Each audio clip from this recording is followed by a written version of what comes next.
Sorry guys, I'm just trying to process a lot of things right now. First and foremost, I hope everyone is doing okay. I am doing good.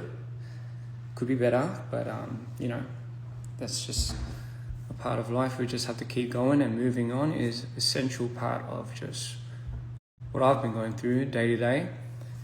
For the most part, you know, this live was just something that I had no idea would happen. Just to give brief context, there was just a lot of things that were being misinterpreted, that were going around to the point where I believe, you know, without, I think, this party's context, it would kind of result in a lot of people just speculating the wrong things time and time, and as that builds on, it kind of hurt a lot of the people in these parties, not just the party myself, but you know, just parties outside of DPR. So, you know, just to clear a lot of these speculations, and also just, I don't know, I've never really thought about it, but for the first time, just being able to just speak on my behalf is such a fucking crazy concept, but I just need to get things out for myself personally, because I just never felt like I had an opportunity or a chance to do so. So yeah, to be able to say that this is essentially something that I need is very much correct. And you know, like I too think that a lot of the different parties essentially don't really know exactly what I need or exactly what I want, let alone have never really asked me what was going on with me. So, you know, to just clear it for pretty much everyone out there, and even like also the fans, you know, the fans deserve to know so much of what is meant to be going on and what is going on, for goodness sake, for the last 10 years, that it almost feels like it's not fair to even just keep going as it is. So to dead a lot of these speculations, in the hope that maybe from this, the audience can grab what they think is feasible, what they think is solid ground, context and evidence, and maybe you guys can bring to light and make your own judgments about the situation. But today I'll be strictly speaking on my behalf and my experiences alone, and the things that I went through, and hopefully that'll give you guys enough context to bring into it to this present situation. And yeah, I'll start from there. I think number one of the most important things is to give context to any type of material that if you are going to make, whether it be certain types of accusations or certain types of speculations, there have to be some grounded context in order for anyone to make proper judgments, I would assume. And for me, I think it's just been the hardest roller coaster of these last, I'd say, fucking 15 years, far out. So if I had to start, I would have to bring it back to the very beginning of DPR. So where did this whole DPR shit come from? Like, where does this fucking movement even come from? So for me, when I finished high school, I wanted to do something big with my life. Like I felt like I've always had this calling, this gut feeling. I've always followed my intuition, and you know, by all means, my mom was the biggest supporter of that, you know, and I'm always forever going to be grateful.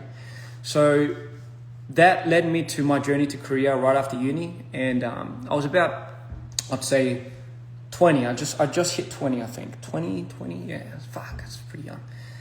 And, you know, I was just looking for some people to create some type of movement with, because I just felt like there was something that like I needed to do, and I just wanted to create just to influence and to inspire artistically. That was just my solid dream of wanting to create a movement. And most importantly, it had to be together with the people that I could truly trust and see my days on end with forever and forever.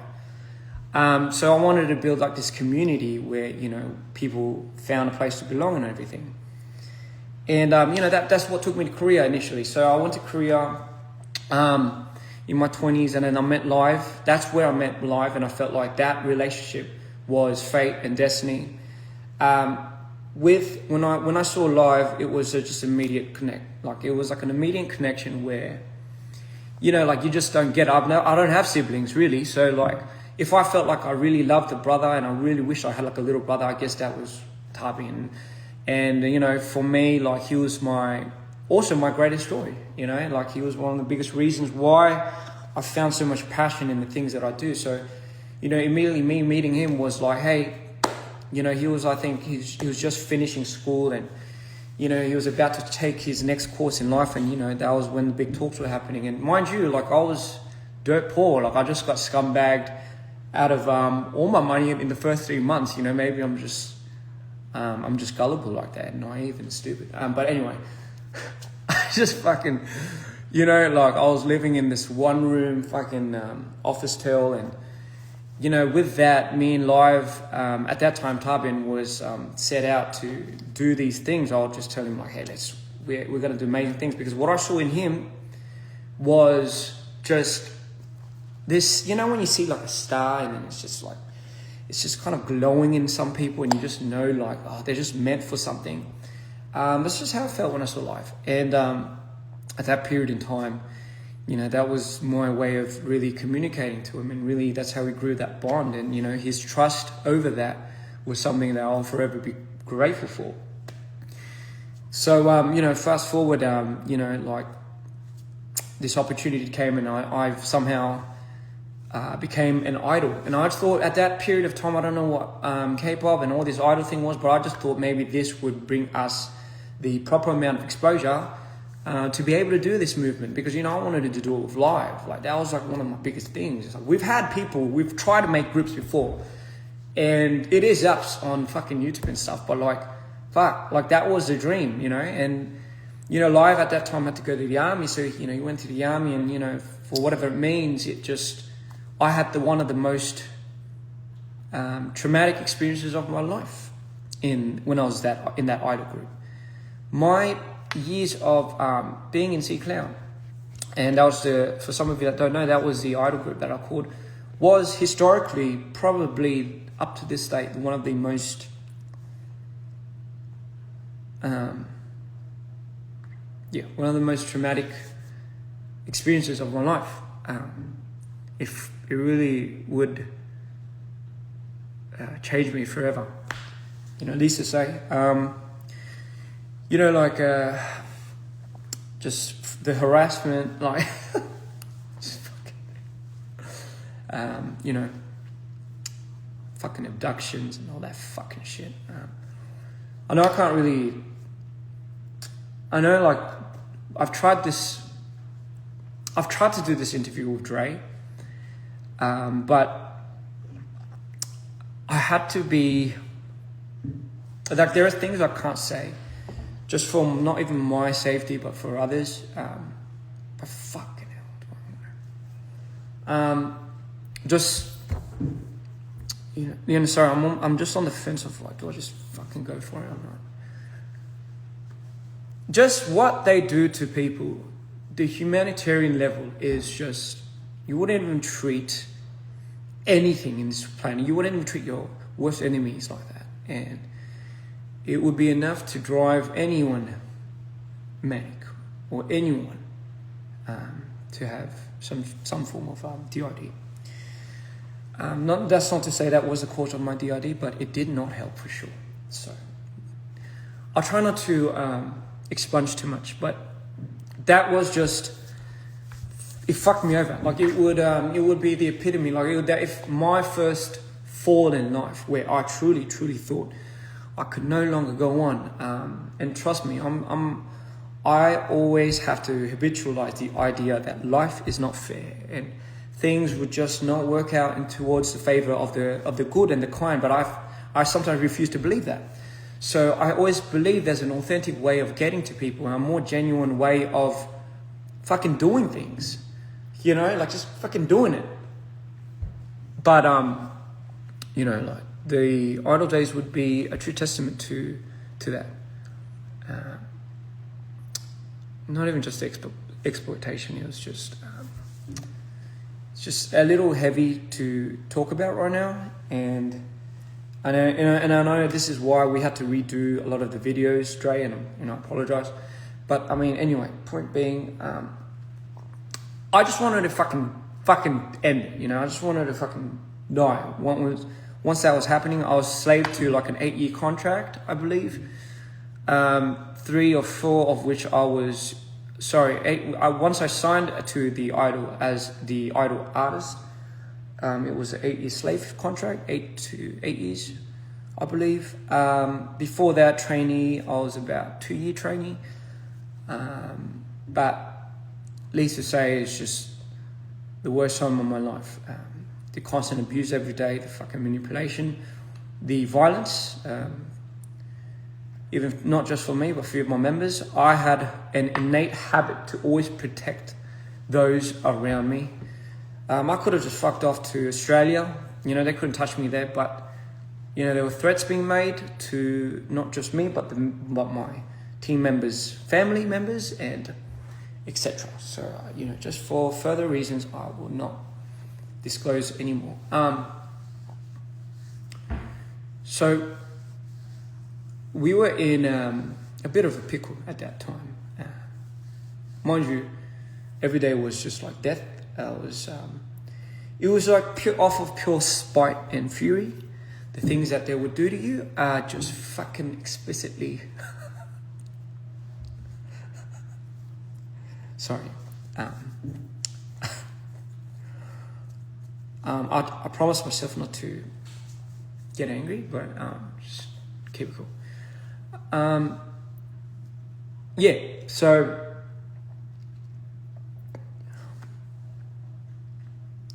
it took a lot just to get over that moment, and when I did, it was more like of a escape than things being resolved. And I'm sure you know, in today's day and age, even like just how the industry really works, especially not towards the favor of a lot of the idols.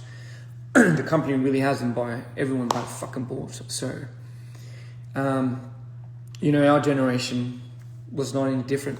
And at that period of time, there was no real cause and push for social media and influencers and stuff like that. So, you know, we were pretty much held quiet.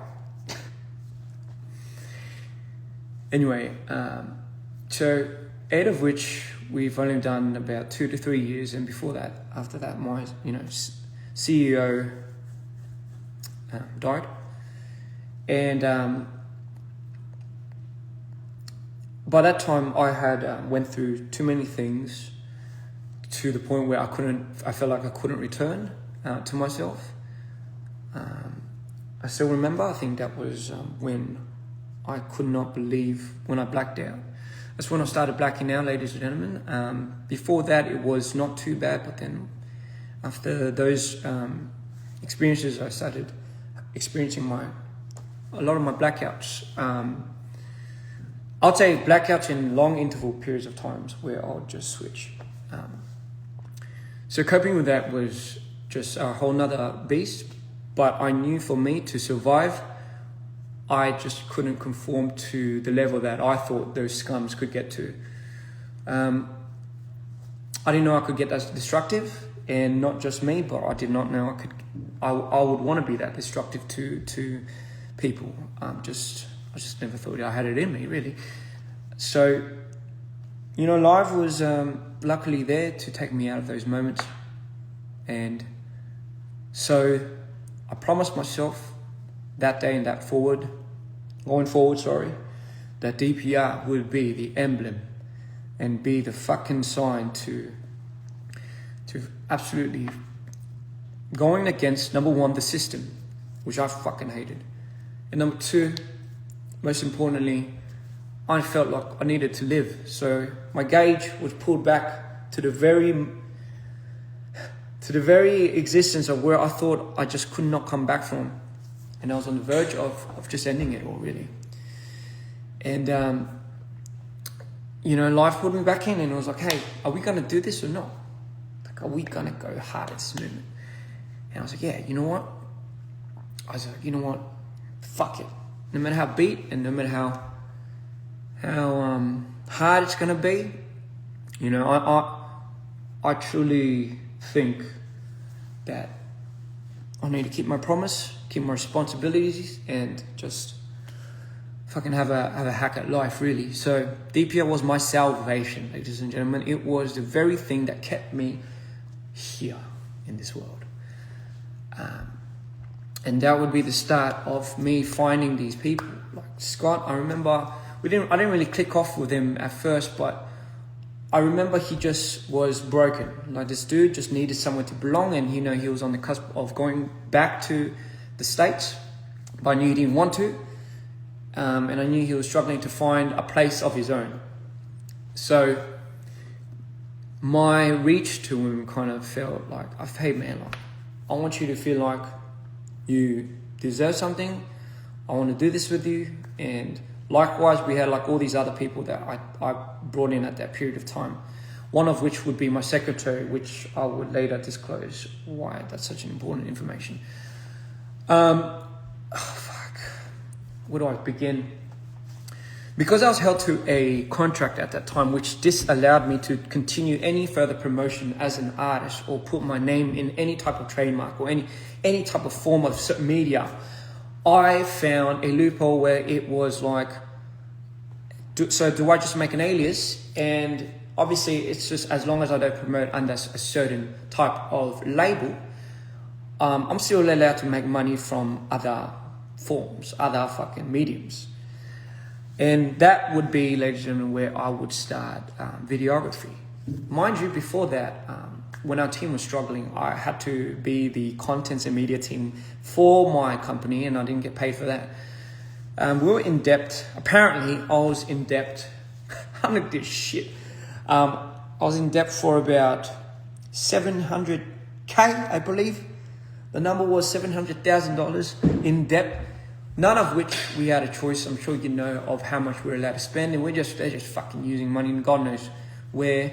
So my history with money is really all not that good. You'd think you'd learn, but you fucking don't. And so fast forward, I found a way to really bring myself back up, find a new piece of medium where I can truly feel like I can dedicate my whole life to, and that was videography. At that period of time, I think I was about 24, 25. And during that process,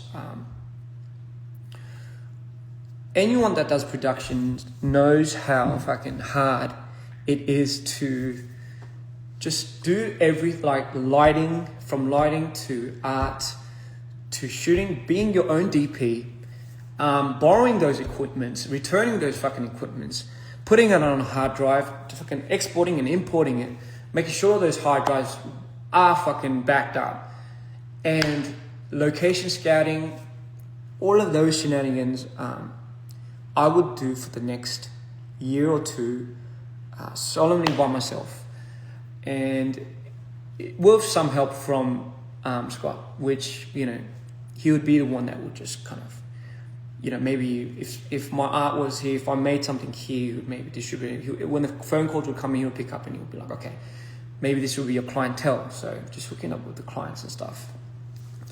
But for the first year or two, I would make about,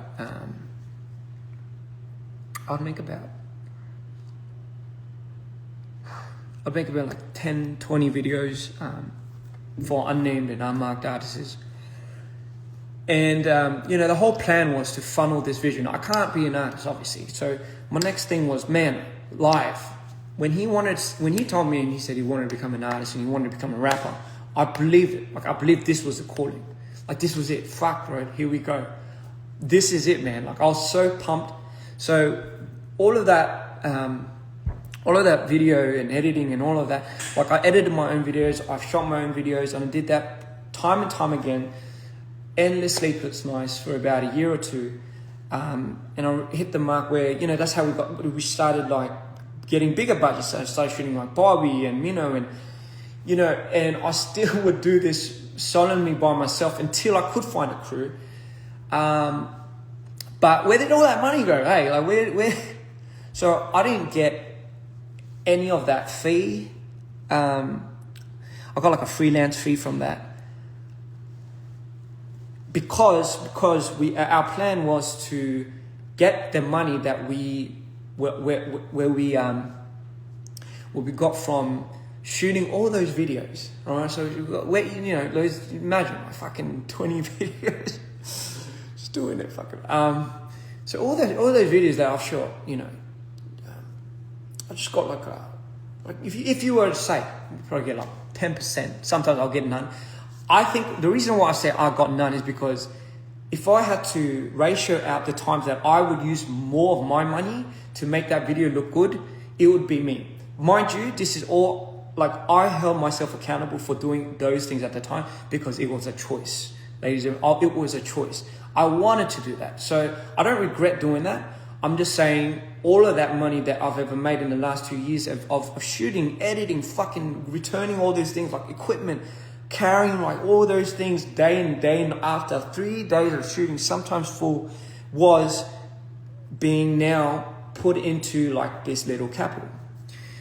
We did not have any investors. We did not have anything. So our money mule was literally just what I shot and what we could get in. Come on, what we could fucking draw in. And everyone was playing that part at that time. With Live was making his music, and like when I heard Live's first track, like Till I Die and all of that, I'm like, bro, this is it. Like this is like the golden calling, man. Like, bro, I just knew it. Like this song at that specific moment in time, like no one was doing it. No one was doing it like him. Like no one was talking about real shit. Everyone was struggling. Like everyone. When I see Tarbin, I was like, man, I gotta help this guy. It doesn't matter if I'm struggling. I gotta help this brother, because if I didn't, I just felt like there's just no other means of going by. Don't even ask me why. So I didn't care if all of that money that I ever like worked to get, like if that money was being now transferred into investing into Tarbin's first album, right? That would be the place to put all your money into. We went fucking all in. We put all of that work, all of that money into Tarbin. And thank the Lord we did that, because for me, that was the only thing that kind of kept me up on my feet. Like, it was worth it. Like, don't get me wrong. Like, for me, that was the pinnacle of why I was doing it. It really was. It really was the pinnacle of why I needed this to happen. And, like, I was thankful to Scott. I was thankful to Chumble. I was thankful to Live. I was thankful to Cream. At that period of time, like, these boys were the boys that kind of ended up at that last big, at the scene of, like, now from here, guys, we have to now hold hands and let's go in. All right. The thing is, like, I mean, I don't even fucking know, like, to be honest now, knowing what the situation has happened, like, I don't even know how much money Scott would have taken or something. I don't even know at that period of time if that thing would have fucking started. But again, just so to speak, it's just, that was in my 24s or 25s, and listen, I was happy to do all of that. And from those efforts, not just from me but from others, we would go on to make Coming to You Live, the first album, without any investors.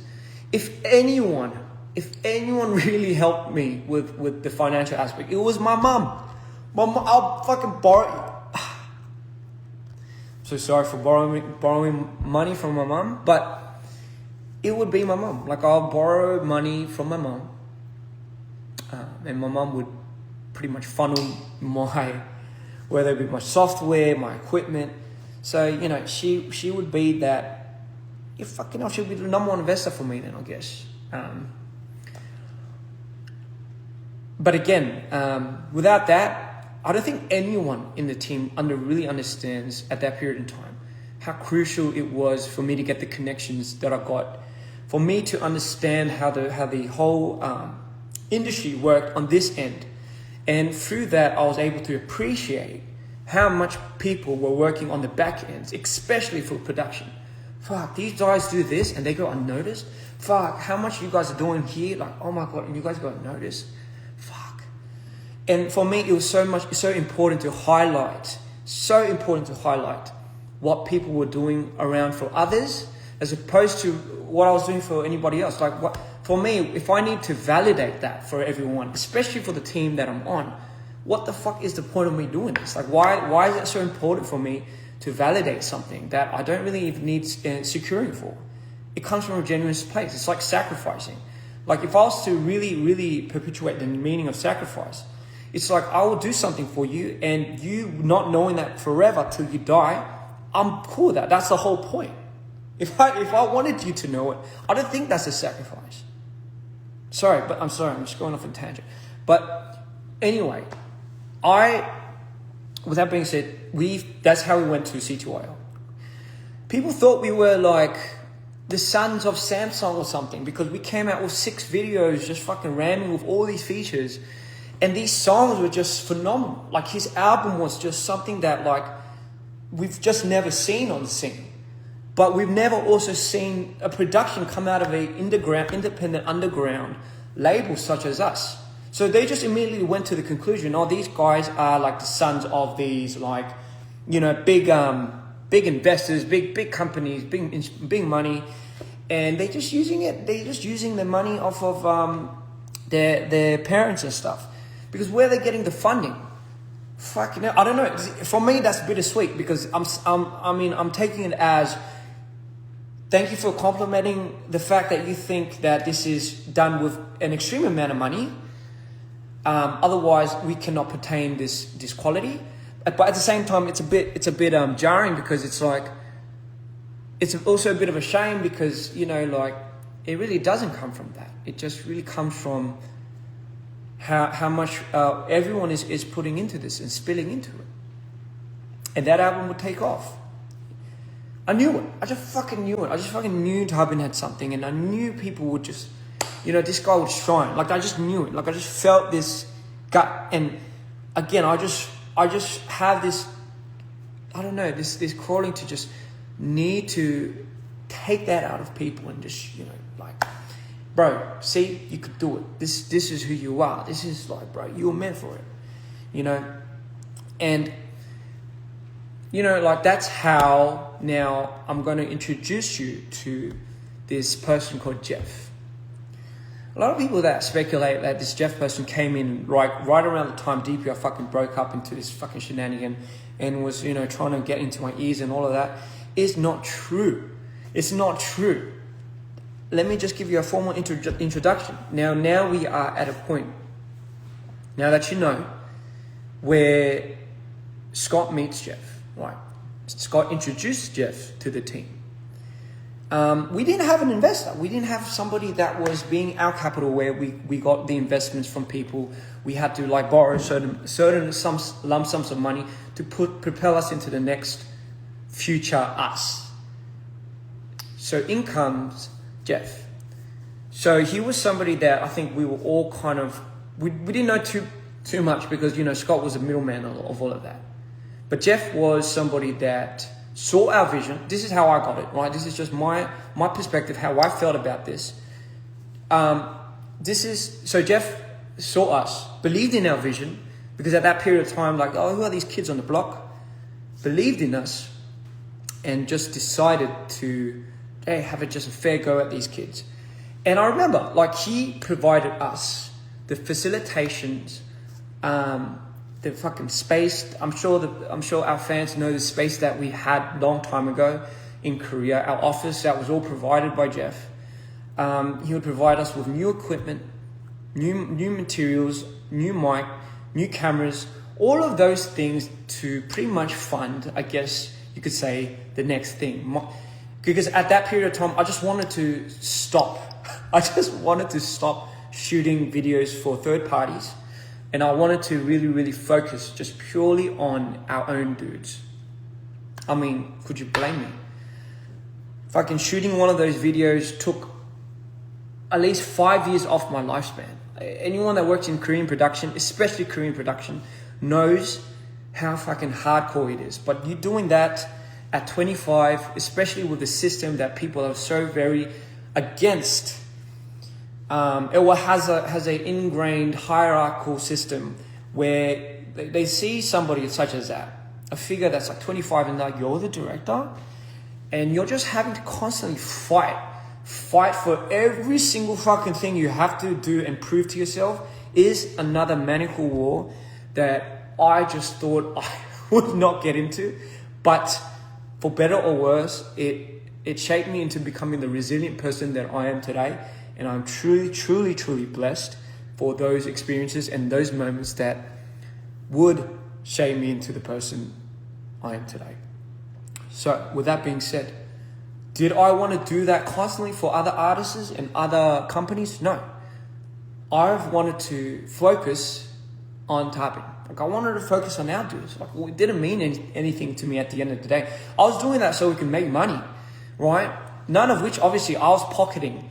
I just needed to know that was where our income was coming from so we can go to dudes that we actually believed in and we loved. In comes Jeff. And he gives us that. He gives me this, just personally gives me the space to let that down. That's a huge part. This is something that, again, like I don't expect any of our other team members to understand. But fuck, if I couldn't let that down, I couldn't go on further doing the things that I had to do. Shooting, renting, fucking lighting, arting, and fucking editing day and night. I did not want to become the world's greatest director. I just needed this tool, and I needed to believe that I could believe in this tool to help our vision on what we wanted to do. People had a choice. People wanted to become the artist. People wanted to become the management. They wanted that. They had the role to fulfill, and they fulfilled it. Now, what you guys say about what you do and how much you do, it's like, it's all fine. Because at the end of the day, that's kind of essentially why we were in it for doing it. But I didn't really care about any of that. I just cared about, so what's the next step, guys? Like, what do we do? How do we get from here and here and here? And mind you, like when Jeff came in, his first project with us was Jasmine, right? I was trying to find all these ways to make save cost, but have the video look good. That in itself is something that I try to garner towards in terms of like, there must be a more efficient way of doing things, production-wise. Any director, anyone that's in videography would be attuned to these thoughts as well, because it's like, man, if I could get away with this type of quality with that type of camera, fuck, we can easily make this into a high quality production video, and hence Her was born. Mind you, up to that period of time as well, I was also part of the song making process. I was part of the creative conceptualizing the creative aspect of it. And obviously the whole video and imagery and all of that and editing and all of that, I did that. Right? I did that for the most part. So just so people understand, if you're new here, this is just what I do. And everyone did their own part. Like Cream did a shit ton of it for the production. Tarbin, went on with his making his song. He was the main artist. He was like the dude. He was the face of DPR, the representation of what people would see. Scott would be I guess you could call the management, where he would do the PRs and and not even just, we did A&R all together, to be fair, but we didn't really have like a good PR agent. We didn't really have a good, so it was, to be fair, it was just a lot of organic growing, as you could say. Right. Okay, fine. So just to give you an idea of where we were at now. Her, that's the album. So Jeff is the investor to funding all of that. Mind you, this person was somebody that we couldn't really get close or in touch with because Scott was in the way. But let alone if he was someone that was shady later in the investigation of what was to happen, we could have all easily just ordered everything. Like if he didn't hand this amount of money, we had everyone just ordered everything. But that's not for this conversation right now. I'll get back to that. The reason why I say this is because he's now like out in the public and being accused of such and such and such. Let me just give you context to now where we're going. So her album happens.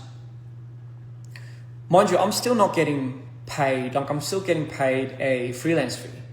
In my mind, I'm thinking, okay, like we're going up, we're succeeding. Everyone like seems to be.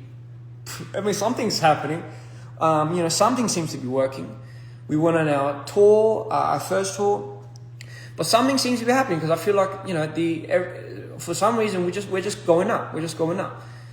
Did I expect anyone to be making money? No, I didn't. I was that stupid. I was that naive. Like, did I ever think? Would you ever question like? With the people that you have, would you ever question like, oh yeah, with the history that we have, that somebody later on would be distributing money in the most unfair way? No, because in your mind you'd be like, okay then, but who would do that? Who would be dumb enough to fucking go there? Who would be fucking stupid enough to do that? Because they know once somebody finds out, wouldn't that mean the end of it? Wouldn't that jeopardize everything? Like, would you be willing to put that at risk? Like, really? Like, after knowing everything that we've been doing, like, really? So I had no reason to suspect, even at that time. I just thought no one was making money. I was still, during that period of time, I could only make money if we did projects. That was the freelance fee. Mind you, part of the big reason why we never really discussed the ownership, I guess you could say, of DPR was because everyone knew that I had to be a big portion of the ownership of DPR. But at that period of time, I wanted to be careful because I was still, mind you, I was still under another contract, which might have deferred me into maybe fucking something up here. So I just wanted to make sure until my 8 years of that slave contract was up and fucking ready, that only then I would be in the talks of becoming ownership of DPR. I was cool with that. To be honest, I don't even fucking care about that. But fucking hell. Anyway, sorry. Sorry, calm down. Anyway, so mind you, at that period of time, the reason why I say this is because once my company started seeing, not DPR, but my former idol company, once they started seeing that I was making money, or well, what from their perspective, like DPR was going up, they struck a deal with me. This motherfucker struck a deal where he was like, give me a cut and percentage of how much you're earning with DPR. In return, I will probably find a way to shorten your contract sentence. Like your, like he was bargaining with me. The audacity. Sorry, it's just my day to day. Fucking hell. And that was the reason why, because I know they were onto me. So I did not want to give any type of leeway into having a possibility that could fuck up and be a liability to our future state. So that is initially why I think we were cool with just kind of having Scott as the placeholder. We did not give any meaning otherwise to that, and we all agreed. That's how we all knew it. I mean, I don't know if that was his fucking way of tricking us, but fucking hell, we all believe it. Like, that was just a name on paper. you guys got to understand, the reason why I say context is so important is because our structure, DPR structure, is one like none other that I've ever seen. So you can't really even formulate a blueprint for this. Because I'll be honest, the person that is really getting freaking screwed here is me. Like I'm already, like the system, someone like me, I know it's already rigged for someone like me. Like I already know it's fucking rigged to someone like me. To me, I'm like a fucking gold mine to somebody that could do this and this and this and this and this, but not get paid for this and this and this and this. Anyway, point being, I just had to make this clear because, again, where I'm trying to go to is, all right, so if Tarbin stops at any period of time, like if it just stops, like, oh bro, I can't make music anymore, the money flow stops. Meaning not just the money flow, jobs. Like we're all about 15 of us at the studio, like, what do we do now? That's when I decided to make Instagram TVs. I'm sure, again, for my OG fans and stuff, I know you guys know what I'm talking about. I had to find another means of making videos. So when, our artist got into an artist block or a slump, as they say, we had to find means of trying to keep funneling some type of cash flow. This stress would be always on my mind. Like because again, like I can only make videos off of one-offs, right? I can only assume that nobody's making any money because fuck, if I'm getting this much, like I'm just imagining how much everyone else is getting. Like it's just jack shit. At that period of time, Scott was living with his mum and dad. I believe everyone else was renting. So for us to be able to pay rent and still strive and still pull off the qualities that we have to do and put our own fucking monies into it, like it was a day to day. Like I did that I did that since C Clown. I mean, how much more is it going to hurt me now? If anything, this was healing me day by day because I was finally being able to do the things that I wanted to do with the people that I loved and with the people that I believed in. That was everything for me, everything. And so I turned a blind eye, and mind you, I'm not somebody that's so into finance and so into like money. I hate making it about that. I understand the importance of it because it's important for other people and they value it like that. And because they value it like that, and if they're part of your team, you should also be acquainted to caring for that. I understand that now. I understand that. However, for me, I'm just someone that needs money in order for me to just put it back in to do bigger things. That's just the reason why I see it. And even till this day, when I started doing those Instagram TVs, that's how we would land a lot of the commercials. Like that's how we got like a lot of the sports commercials, sports brands that would contact us and be like, we wanna work with you for videos like this. We want to work with we want a video like this. And that's how we would start shooting commercials. And that also would be like a form of money and branding that we can get in terms of investments. Fucking hell. Now, like, it wasn't all sunshine and butterflies. During that period of time, I was going through my most maniacal fucking period. Because I was having to deal with my bipolar and my depression and my switches from what C-Clown had done to me, and I was still not being able to process it during these periods of times. So I devoted myself and everything that I had into the work because for me it was a means of survival.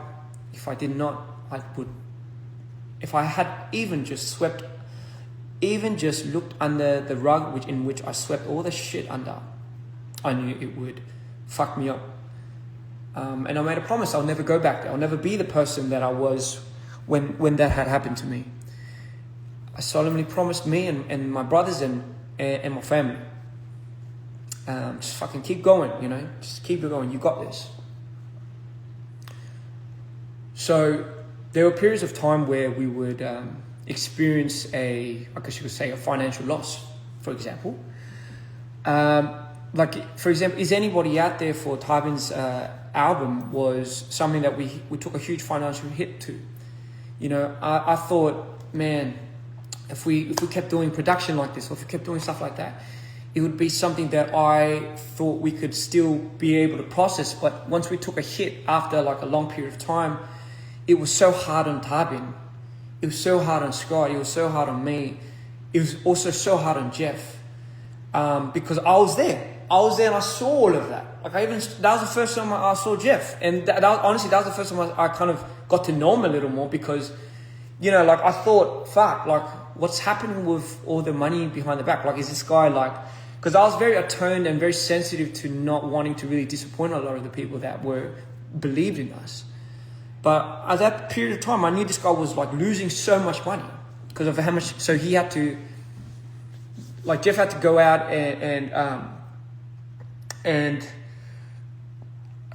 convince these big heads to reinvest in us, right?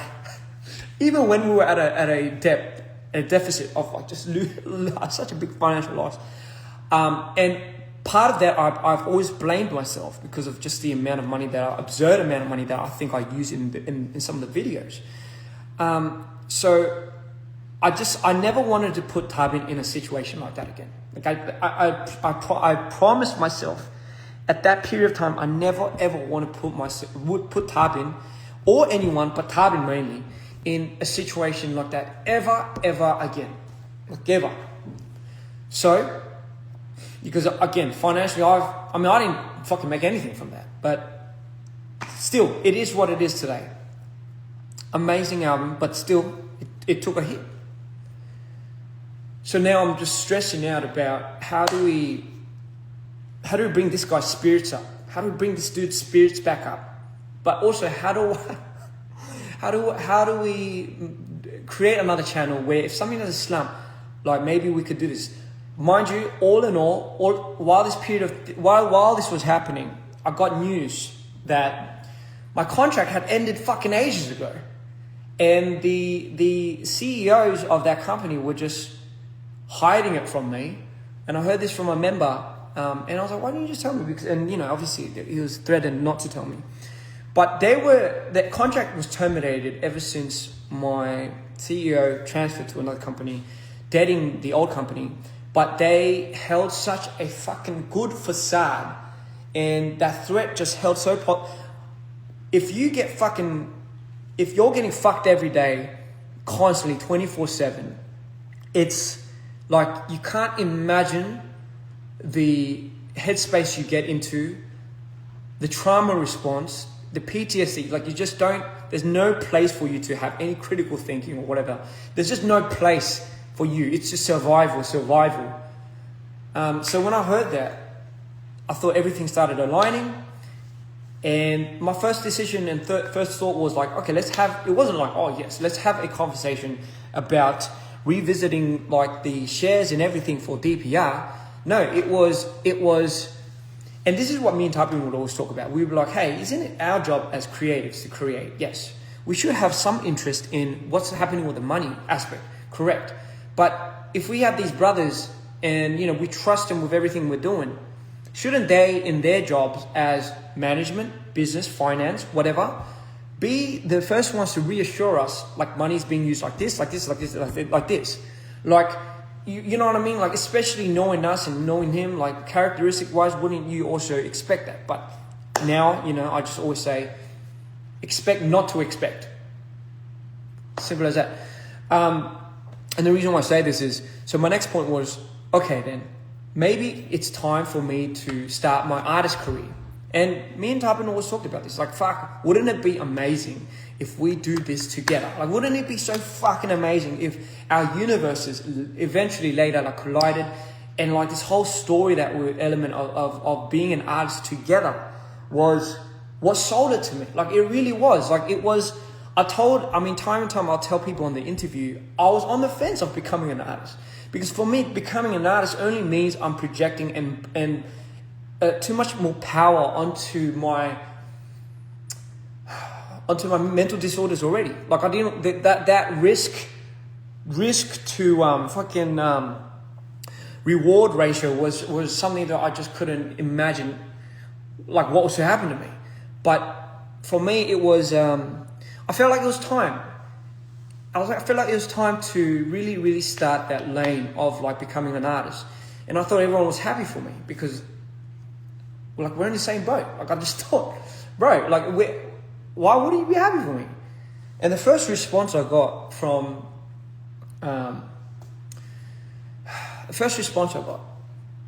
Scott was, no, you can't.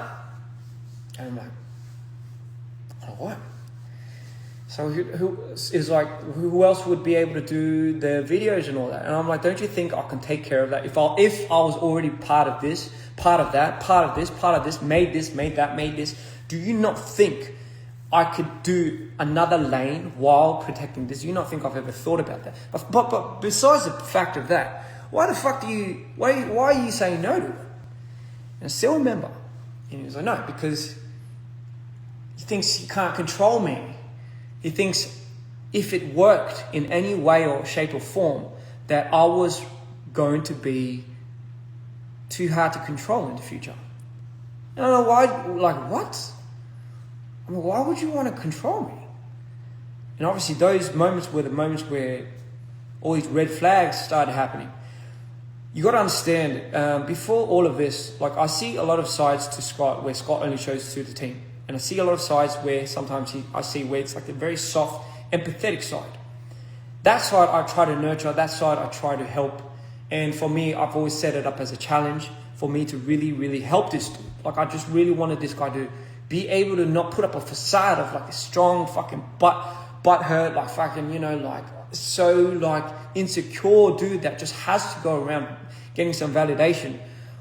I feel like, bro, you can drop it. Because the dude you are is a decent dude. Like, why do you have to keep doing that? Because somebody has to be the bad guy, he would say.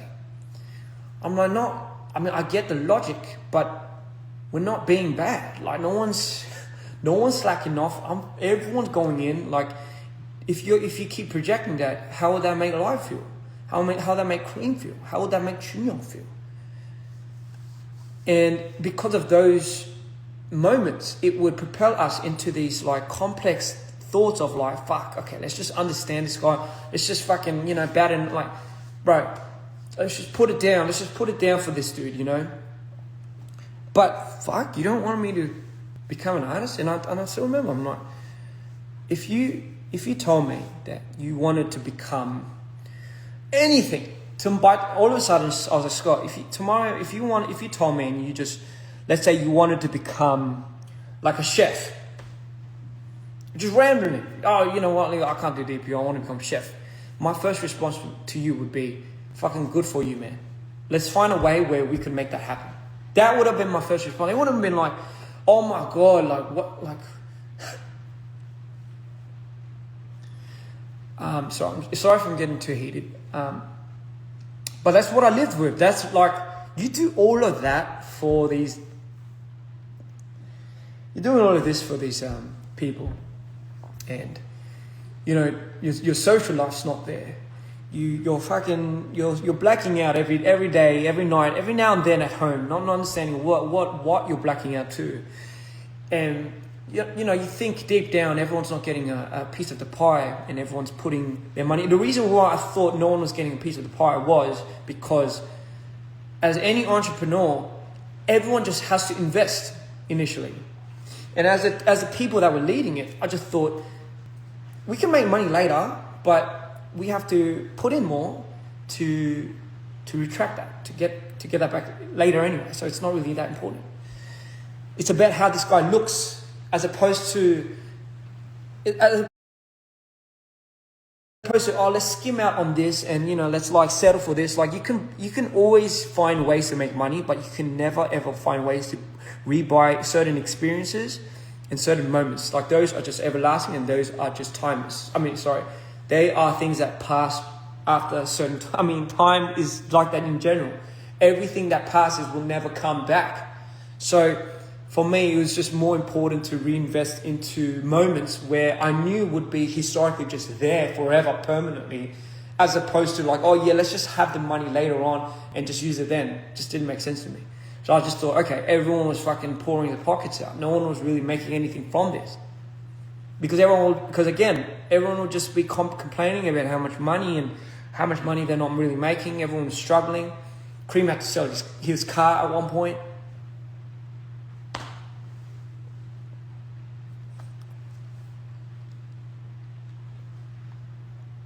I was borrowing money up till Tabin's final album in DPR, which was Alright Cool.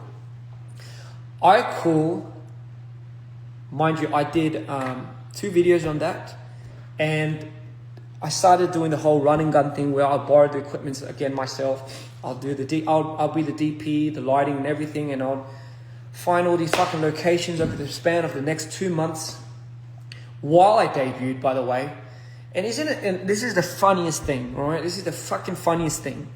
If you're an artist, right? If you're an artist, you say you're the artist, and you shoot and direct and edit and everything of your own video. So how do you get paid for that then? How do you? Is that a separate thing? Like if you're under an artist contract and every money that you invest into your artistry is going to be, let's say, I mean, unless it's a ridiculous amount, but like, let's say you invested in it and obviously that's the debt you make.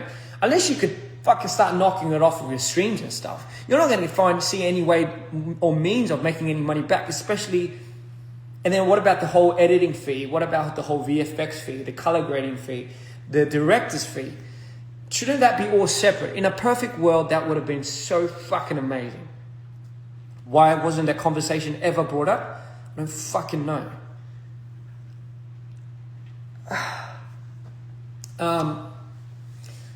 So yeah, became an artist. I was in debt because obviously the money that I used for my own music videos, shot, editing, obviously didn't get paid for it because it's my videos. I was in debt, and I still remember, man, like fucking. All right, let me just be real. I've never felt more alone in my life during that period of time. Like I literally never ever felt more alone, more cut off from our team. And that goes for everybody. People know, our fans know how we celebrated the projects that we did before that, how we celebrated Live's album. Everyone got together like it was like something that we were all fucking on board for. It felt like a ship that we all decided to jump on, put our main focus into this, drive passion. And I get it, times were different back then, but still, it felt like everyone wished the best for me, but didn't at the same time. And I still remember, like, it was like one of the most depressing releases. I was struggling mental health wise, trying to figure out who the fuck this character was. That has been with me all my life. So, you know, look, I started feeling the disparity, I guess you could say, from my peers around me. I guess it was just something that I never really could explain, but it felt like I was just doing it all by myself. And I still remember, like, I told a few of us, you know, I told a few of you guys, I was like, man, like, what I feel so alone doing this? Like, I wish I could have you guys more present. And they're like, you know, but we don't know how to help you. And it's like, I get it, but it wasn't like help or advice that I was seeking. It was just connection and company, really. That's really what I was looking for. But I guess it was such a foreign thing because, you know, we were just a group of guys that, you know, really didn't really express too much to each other. It was all kind of really said and done. Everyone had their own agendas, and I guess it was just something that I'd never really thought was a big thing until I guess became an artist. And I was like, oh fuck, I hope I'm not like stepping on Tarbin's toes. And that's just a thought that I never thought I would have. Like just that thought was something that I was like, fuck, what if he feels this way? What if after I've been really, really just giving him like all of this and then I stop, how would that make me feel? And I was like, fuck. I was like, is that why? And from then on, because again, like the feelings that I got from all these things, I was like, man, I can't really have something truly that I think I want without kind of mingling in a lot of people's minds. And I started going there. I started thinking about that. And it'll just be an automatic response. I hope you guys understand the relationship that me and Life have is such like where I will see him and I would imagine like, for me it's, I need to protect this dude. I need to make sure this guy's good. I just need to make sure like this guy's like happy first and foremost. That's just more important to me. And this guy's all right.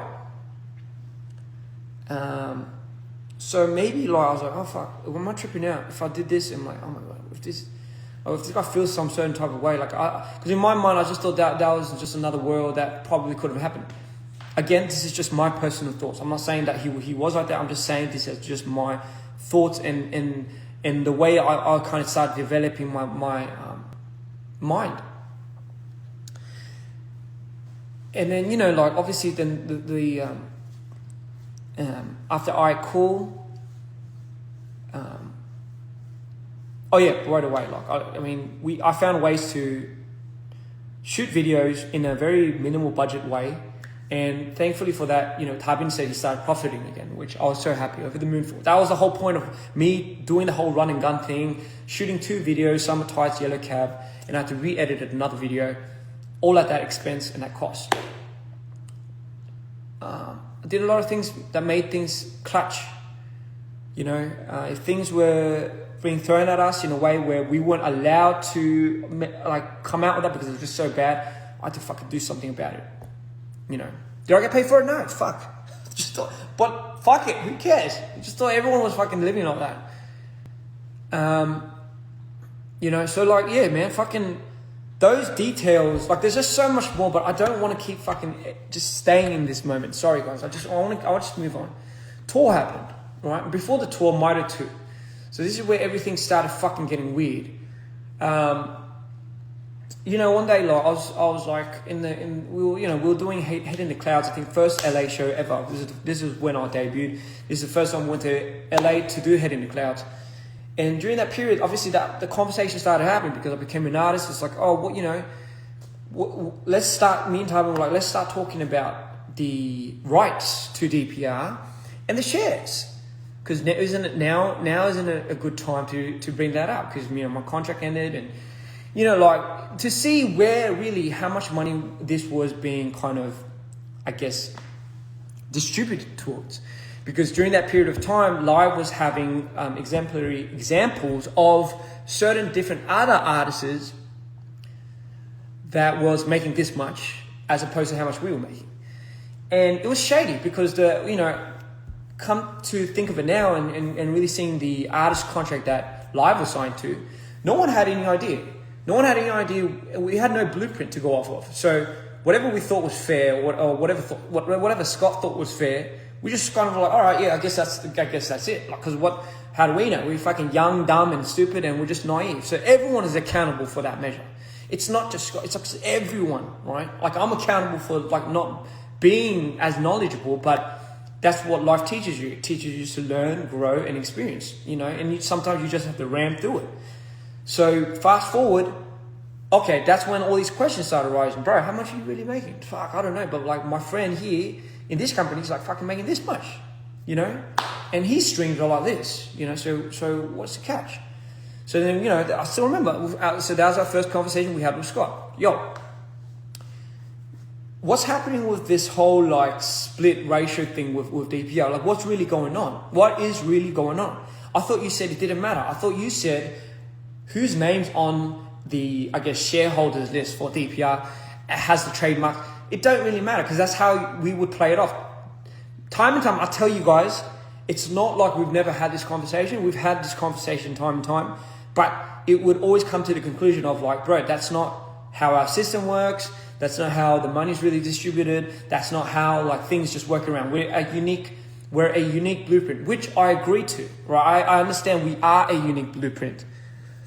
Now that being said, like how do we, bro, like that's when, you know, Tarbin started getting mad shifty about Scott.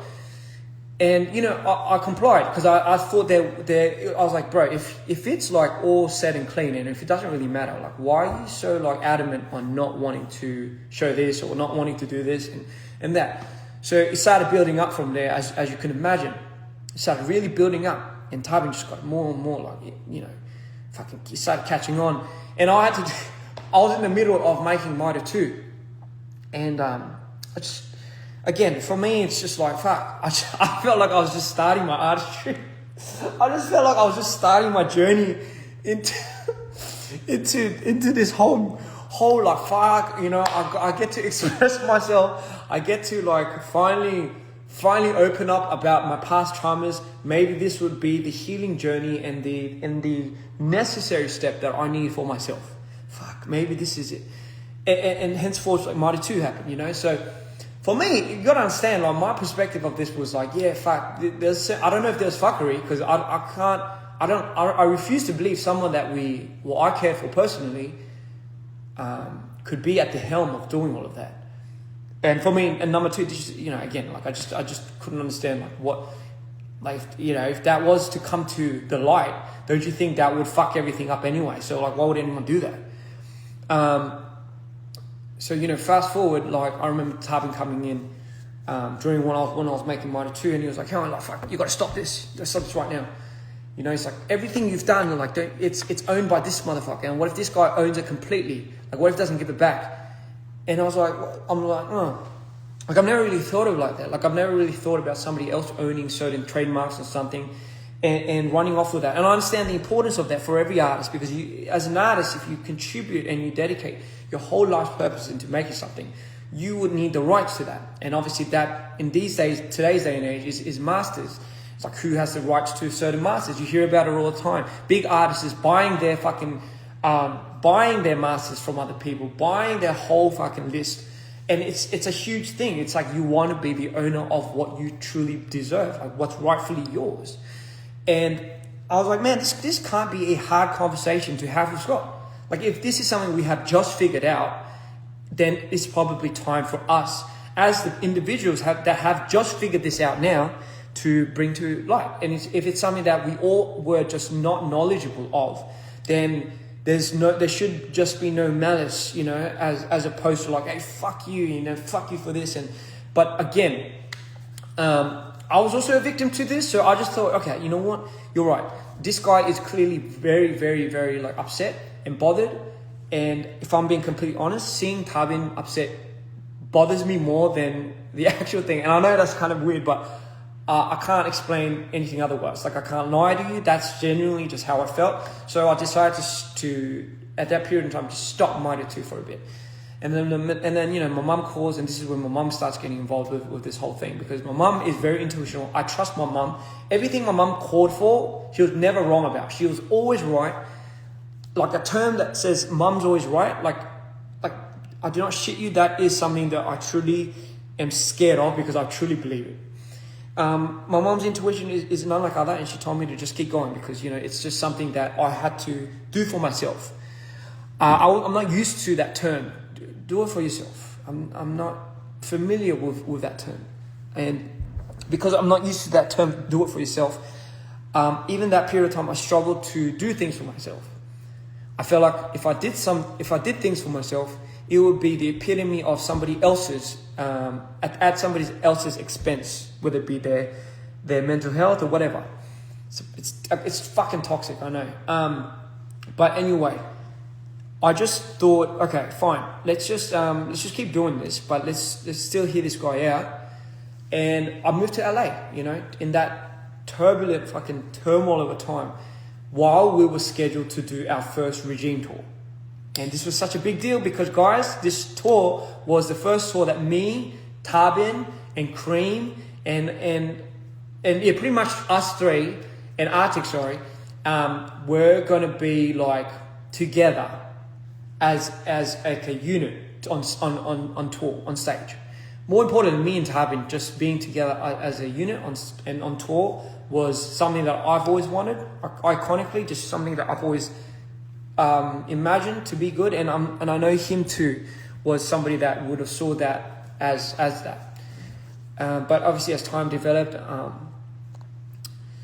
like I think Tabin got his, Tabin got a hold of his, I guess, up till now, how much he was making, and up to that, like he got all of that, like pretty much audited and kind of printed out, and you could see it. So I remember it came to me and he's like, oh, guess what, like this is, bam, like this is crazy. This is how much I was making. And mind you, like I don't nose into that. Like I don't put my nose into like, oh, how much are you making? And I would imagine a lot of people are like that anyway. But I still remember seeing, I saw the amounts of money that he was making over the last 8-7 years. I mean, sorry, not 8-7 years, but as an artist, from when he started becoming an artist. So the period of 3-4 years, I believe, 4 years or 5. And I remember seeing the amount that he made. Mind you, he was being wrongfully misplaced as well. But you got to understand, like in my mind, I thought there was like a certain number that everyone was making. And I just thought it never really passed that. So when I saw the amount that he was making, even him, like even that was like something that he wasn't even meant to make. He was meant to make way more. That like shocked me to the core. So remember, I'm like, bro, if you're making this much, and this was like a big problem for you up to this point, how fucked was I getting? Now, how hard was I getting fucked? So, like, holy fuck, you were making, like, you gotta understand, like, I just didn't, like, I couldn't comprehend that. Whoa, we're like, yo, like, it made me really reflect. Like, it made me really reflect on how much I was really making for any of this, like, really. And then I started tripping out, like, fuck, like, yo, like, I've never really seen that amount of money being made before on one term. Not even like just one term. I'm not going to disclose the amount of money that we've made. Just know I had to fucking, like, I had to think. There was a period of time where I told John, and this was during iCool, I was like, maybe I have to start working at the convenience store, like as a side gig. Like legit, I was like, I'm looking into doing a side gig at a cafe or fucking hell. Fuck. But like, anyway, point being, like, that'll probably give you a good idea of what I was fucking struggling to make amends with. And,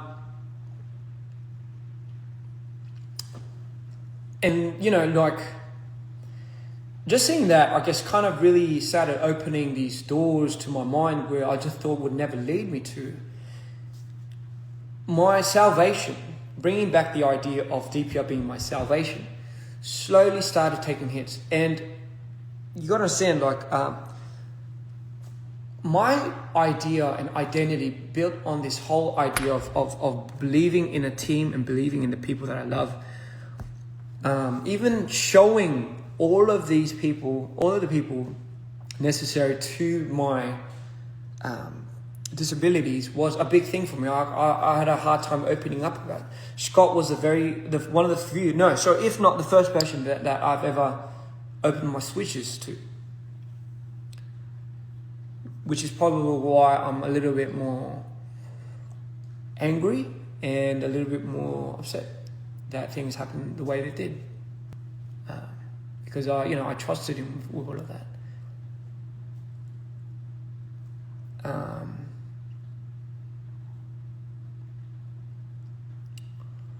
So anyway,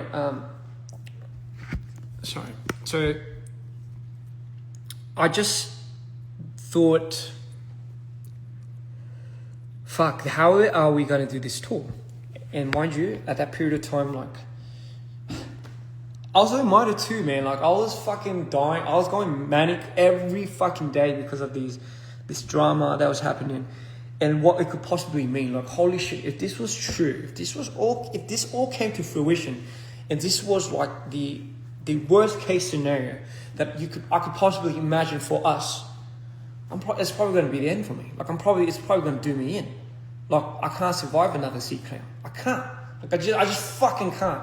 Like, I refuse to believe that this is going to be the demise of me. Like, it's going to be the downfall of me.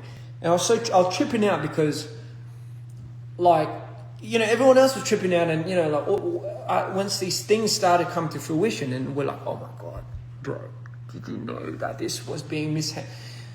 Like, here's the thing, right?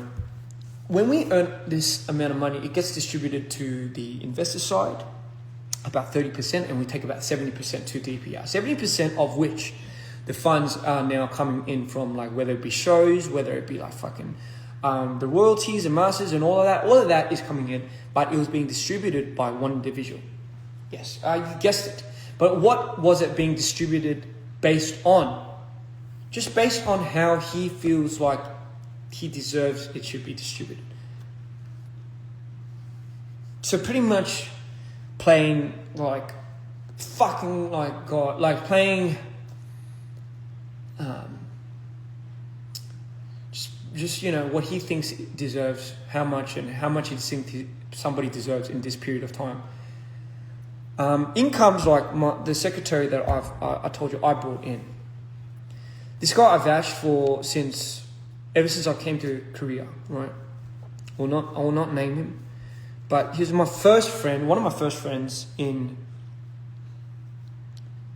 when I first came to Korea. So when I was 21, he was one of my first mates.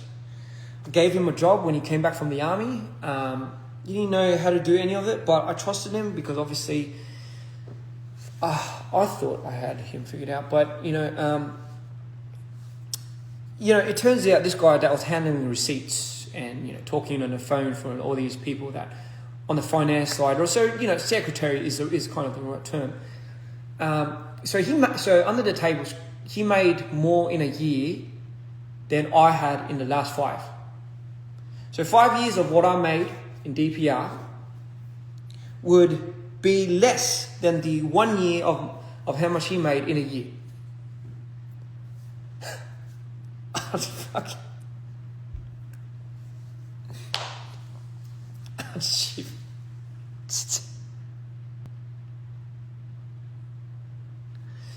Sorry. So, you know, when I ask why, right? When I fucking ask why, it's like you just needed somebody on your side. Just needed somebody on your fucking side.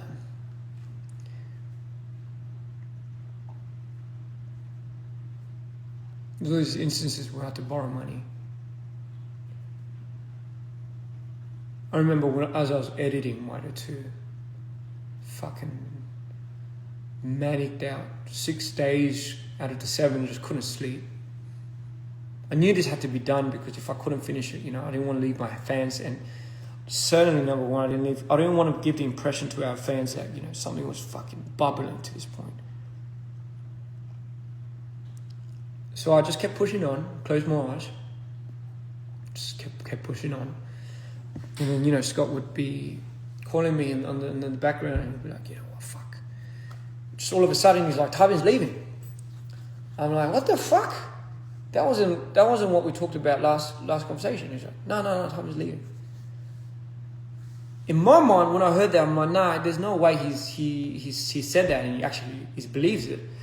Because again, at that period of time, there was no real like thing. Like I didn't know what was happening. Like I didn't know what was going on. I just knew the juice of it, and I was like, yeah, let's get to the bottom of it. But we had tour coming up, and I was in the fucking process of making Mitre 2, and I already shot the video and already done all of that, and it was like, okay, I'm sure this guy's bluffing. Like I'm sure Tabin must be bluffing to Scott, because at that period of time, obviously their relationship wasn't fucking flowers and daffodils. He must be lying to him. Otherwise, he would tell me. Like he would tell me that he was leaving first. So, you know, that's when, you know, because obviously I think he told Jeff first. He told Jeff first, and Jeff, I think that's when Jeff got first, like, what the fuck is going on? And the reason why I want to give you context about this guy is because of moments like this. If he was anywhere near in on these things, it would have already fucking came to light. Like my mom had found the best lawyers. we already fucking went through this time. But that's not the point. What I'm trying to say is, Mighty 2, Live said he was leaving. I had to finish fucking editing. Scott was on his, like, fucking on the ground melting, having a panic attack. I was trying to deal with all of this. And I finished it. I somehow finished editing Mighty 2 just 3 hours before the release. And I fucking uploaded it and fucking sent it out to the world. At that period of time, Mighty 2 didn't matter. Like, none of it mattered. Like, I didn't care about it because nobody else really fucking cared about it. Oh yeah, when it came out, I didn't even know it came out. Because why? The minute it came out, I had to take a plane to Charlotte. And my first mind was like, man, I hope Tarbin's not serious about leaving. Because, you know, I want to talk to him before he really makes up that decision. I want to really engage in this conversation before any of this fucking goes down, because at least that's kind of what I think we should do.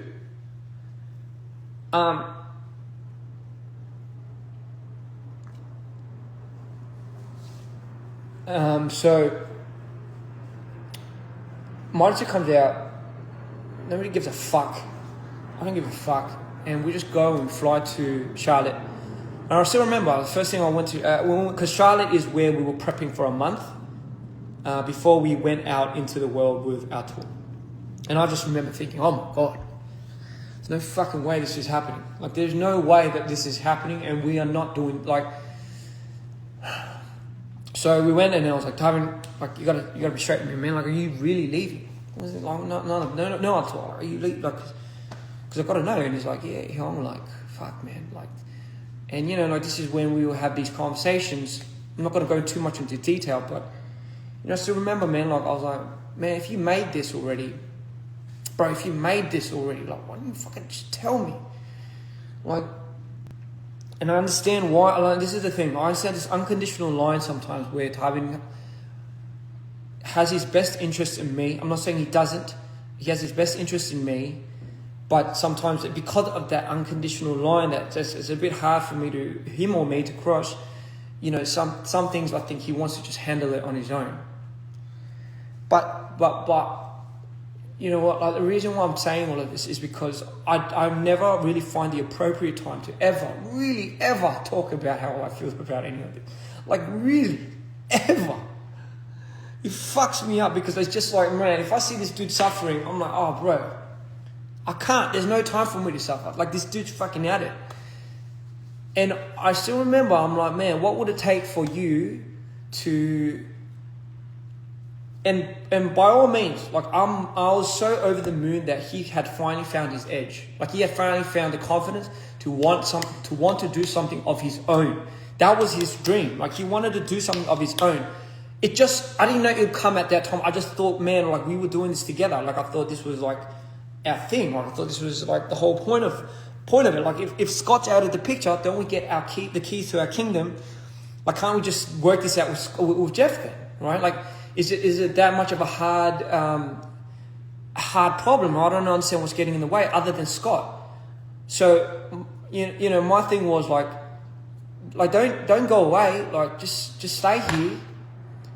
Because my mind is starting to split. And, you know, like, I just need somebody. Like, I just need just fucking people. And, you know, like, when I heard, like, okay, this guy was already kind of, like, dead set on wanting to leave. And trust me, like, if you're going through your first fucking trauma and you're going through, like, the first, like, your road trip to becoming, like, a fucking villain, your villain arc story, as they say, there's nothing that's going to get in your way. There's just nothing. And when I saw that, I'm like, immediately I thought my C clan days. Like, oh my God. Like, this guy would have done it. Tarbin, out of all people, is a responsible dude. But when you get that obsessively into his mind, as you did, Scott, when you fucked him up with the whole, like, paranoia with the money thing, you fucking did it. You've really done my boy in.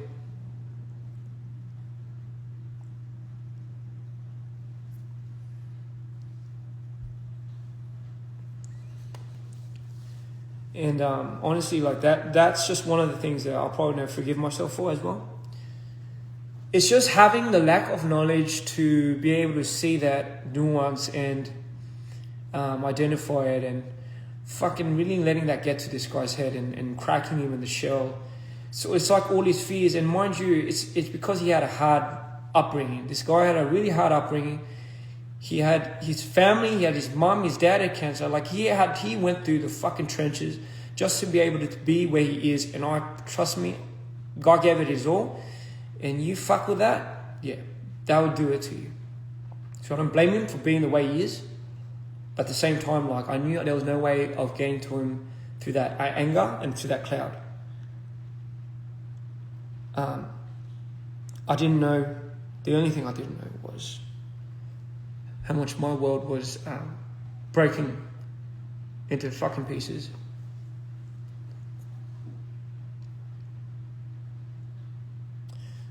I just didn't know. I just didn't know how much my world was breaking into pieces after that. I tried convincing Tarbin to stay. I was like, listen, man, like, you could do your own thing, but let's just stick together first, and then let's like figure out a way to do your own thing. But I knew, man, like, and trust me, I relate to this, and I understand. If you're there and you're fucking filled with it, and this guy has sent you to the existential end of the world, you are going to try to disassociate with that with any means possible. Trust me. Take it from me. So I knew I wanted to be there for him, but at the same time, when I looked down, I was falling apart. DPR was meant to be my salvation. The people that I thought was going to be here just are now kind of a figment of what I thought was real. And, you know, like, I was just getting in my own fucking head, and, you know, it was doing me in, trying to hold together. Mind you, we were doing tour. So we're doing 46 cities like this.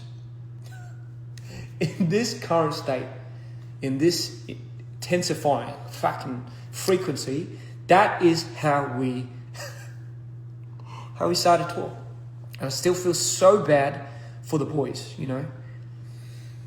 I'm like, man, what would it take for you to come back, man? Like, be like, hell, like, if you, as long as you got the rights and you got the keys and it's all done and set in paper, I'll come back to DPR. I'm like, all right, bro, but let's, like, all right, then let's do that. Like, let's figure out a way together to get that. But like, what would that entail? Like, and mind you, at that period of time, it wasn't Jeff. Like, there was no fuckery appointed to this guy.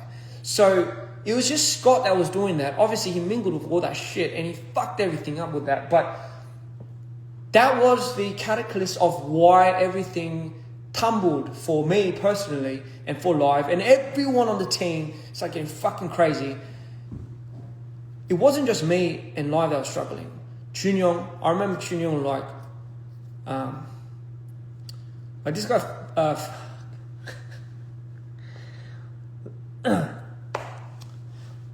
like this guy goes out of the way for everyone while doing it on the the minimal amount of money that he makes, you know. And I still remember, like, when he finally made the money to buy his friends like a meal. I think that was the first time I saw him like tear up. And, you know, stuff like that just fucking breaks my heart. But it also, like, hits a side of me where it just fuels this fucking fury. And it was like a side of me which I never decided and I never wanted to bring back up again. But it was creeping up on me ever since C-Clown. It started locking up. But the doors and the keys and the chains were starting to fucking unlock and break. And no longer could I put anyone in front of that door to mark opening. Ever. So,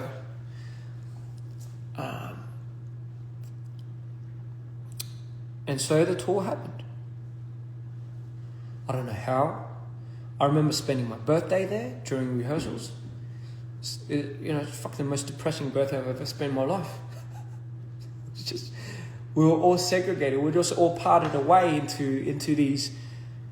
into our own thoughts, and my immediate thought was just like, man, how the fuck do I make these guys, like, how do I make it work? How do I make it, like, how do I ease his fire a little bit? Like, what is something that I can do to help that? like, you know what I mean? Like, how do I do this? Like, I've never been in this conundrum before. And then, we started doing these shows. And, the deal was, like, Scott wouldn't travel with us. Like, he wasn't allowed to. That was the deal. Like, bro, like, we'll do this, bro. Like, can't. Don't let him anywhere near the boys. And then we'll travel like that. But fucking hell, like, even the way that the tour money was split, like, that was all on Scott's decision as well. Like, you guys got to understand the imprint and the blueprint that was set up in business. How much somebody was getting, how much somebody was getting out of that was all fucking done by Scott. Like, it wasn't like none of us had fucking to say in this. Did we suspect any fuckery was going on? No, because why the fuck would someone do that? Like, if anything was to come to light, don't you think, like, this would be like, especially to me, man, don't you think I'll fucking, sorry.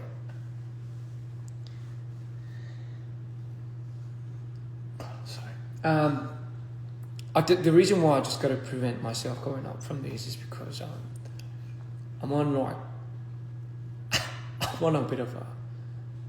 I've got to be careful of me tripping out. But anyway,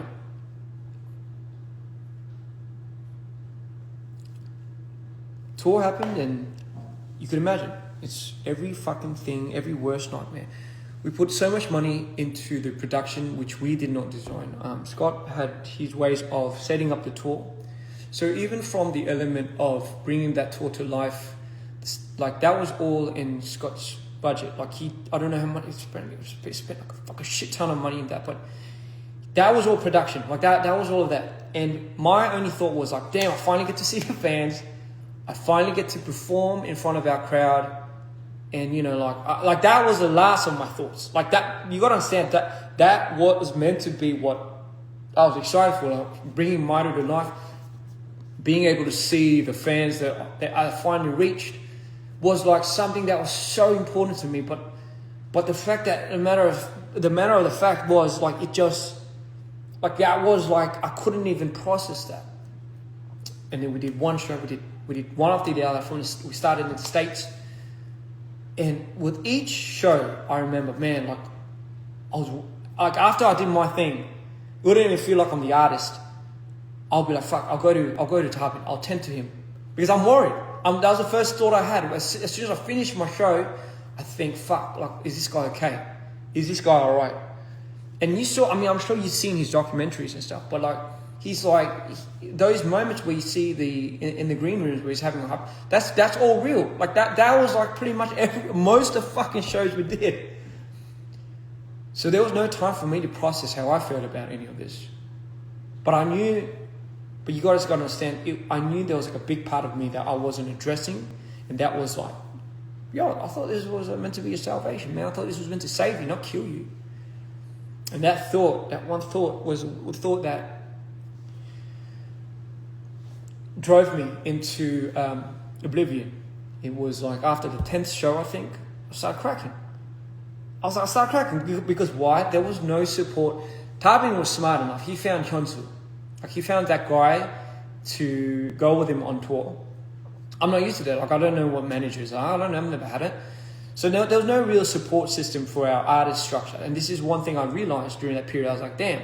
So this is what we need. We need more support for our artists. It was such a unusual. Here's the reason. Being an artist myself, I think that's what I can kind of now understand is what is needed. I kind of always thought maybe I was the support for live, but now not being able to differentiate that and really kind of split that off. I never really took it in a way where, do I need that? And I was like, fuck, I do. Like, I really do, because we didn't even spend any money for hair and makeup, and to some artists that's cool, because for me that was like the whole stick. It was the whole like conceptual makeup. So fucking hell, I would be doing my makeup for the first 2 continents. Like, I don't know, I'll watch YouTube, I'll learn, and those were the moments where I'd start crying, just in the mirror, just because live went up first and I went up second. I still remember when live went up, because everyone was really worried. about life, everyone would go with him, and I'll just be by myself in the green room, and this would be at every show. And I just remember, like, man, these are quiet times. These are maybe the moments that I needed the most. But was I dying inside? Yes. Was I fucking about to throw up and get destroyed because of how my mental state was taking a spasm? Yes. I think I went into the 10th show and then the 12th and the 15th, and then I had like a breakdown, and people didn't understand why, because I had to fucking hold it together. I really had to hold my fucking stick together, because otherwise, like really, like what the fuck were we doing? Like I just really had to hold it together. There was no other way. Cream was having a panic attack. Chunyong was tripping out. Like that was the first time I've seen these guys like that. Tour does that to people, I understand, but the way we went on tour with that frequency, yeah, it was wrong. The plan was like, yo, let's just fucking, let's just do this. Let's just get our pay and let's just dip. That was the whole plan. And let's just figure it out afterwards, right? But during the process of it, and again, I'm not holding anyone accountable for what had happened to me. It was a choice of my own. It was because I decided that I wanted to care for these people, and it is because I decided I wanted to go out of my way to do it for these people. We did not have a strong enough system to support me as an artist, and that's something that I don't think anyone would have realized at that point. But it was too late by then. It was fucking too late. I still remember, like, it started getting worse. This fucking bubble and this fury and this spite that I had buried a long time ago, I couldn't do it. It just kept growing and growing and growing and growing and growing. And then occasionally it would just blow up here and blow up there. And, John would be there to, like, simmer me down. And for whatever reason, John would be the one to get the backhand of that. So, fast forward, I got to a point where in Brazil, my manic state could no longer handle it. My meds weren't the exact medicines that was working. And during that whole period of time, I thought, fuck, if I don't do another show, I'm going to die. I really am. I'm just going to end it. Because for me now, life has become completely meaningless. It's just, like, I needed somewhere to hold on to. I needed people to hold on to. I just needed to believe in something and believe in myself again. And I thought that healing was doing its part for 8 years, 9, to say the least. For almost a decade, I thought I was healing, and the very thing that I thought I was healing from turned around and stabbed me right in the heart. And I take full accountability, And with that guilt came depression, and I just thought, fuck, this is it. One of these cities is going to be the tripwire. It's just a matter of time. And Brazil was where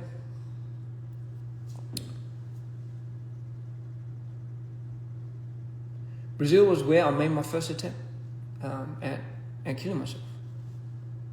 And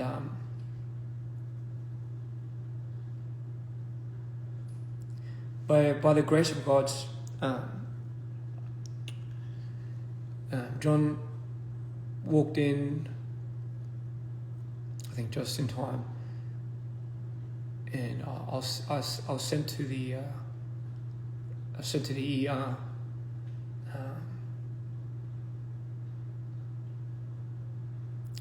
You guys gotta understand the reason why John goes at people on Twitter, on X, sorry, the way he does when somebody says something for me is because he was the only person that was there to see what I was going through. The only dude that fucking went traumatic, got the traumatic end of it, and still stuck through. None of the other boys, none of the other fellas were there to see that. And again, that's not to say it's on you. It's not to say that everyone was a victim. Everyone was going through it. How can I see somebody that's fucking going through it, and how can I show them that I'm bleeding? But at the same time, my mind, you got to understand, this is why context is important. This is where I was coming from. I thought this is the end, and it just happened. I was like, fuck, can't take it anymore. I was like, fuck, here you go. Is this what you wanted? And then yeah, Brazil would be the first attempt, and I'll come close to it. Still wouldn't give a shit. And because honestly, like, there's nothing more to lose in life, really. And I thought about my mum, even called a few of my parents. Some of my friends. But when you're that fucking gone, you just, and you black out. I can't control my fucking manic state. I can't control my other states. I just can't fucking do it. And I know this is why it gets so fucking tricky with the whole DRD thing. But guess what? Fucking went to the hospital, stitched me up really good. Lost a lot of blood, but was a bit sick, couldn't walk properly. They told me that I needed to recover, but we had our show the next day. And nobody knew about this except Jeff, Rami at the time, thank God she was there, and John, and our security guard, our bodyguard. I told everyone, nobody has to know. Nobody needs to know this. Because everyone's fucked up in their own minds. Like, what the fuck would this do? So, I'm sure our fans noticed it back then. It's not like it was it's not like I could hide it. But I did.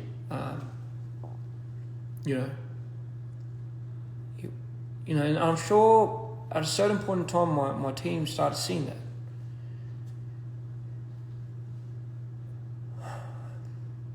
It started seeing more than one, and over the next period of time, it would develop into like a series of how do I distract myself? How do I find ways to live another day? How do I fucking just go through this?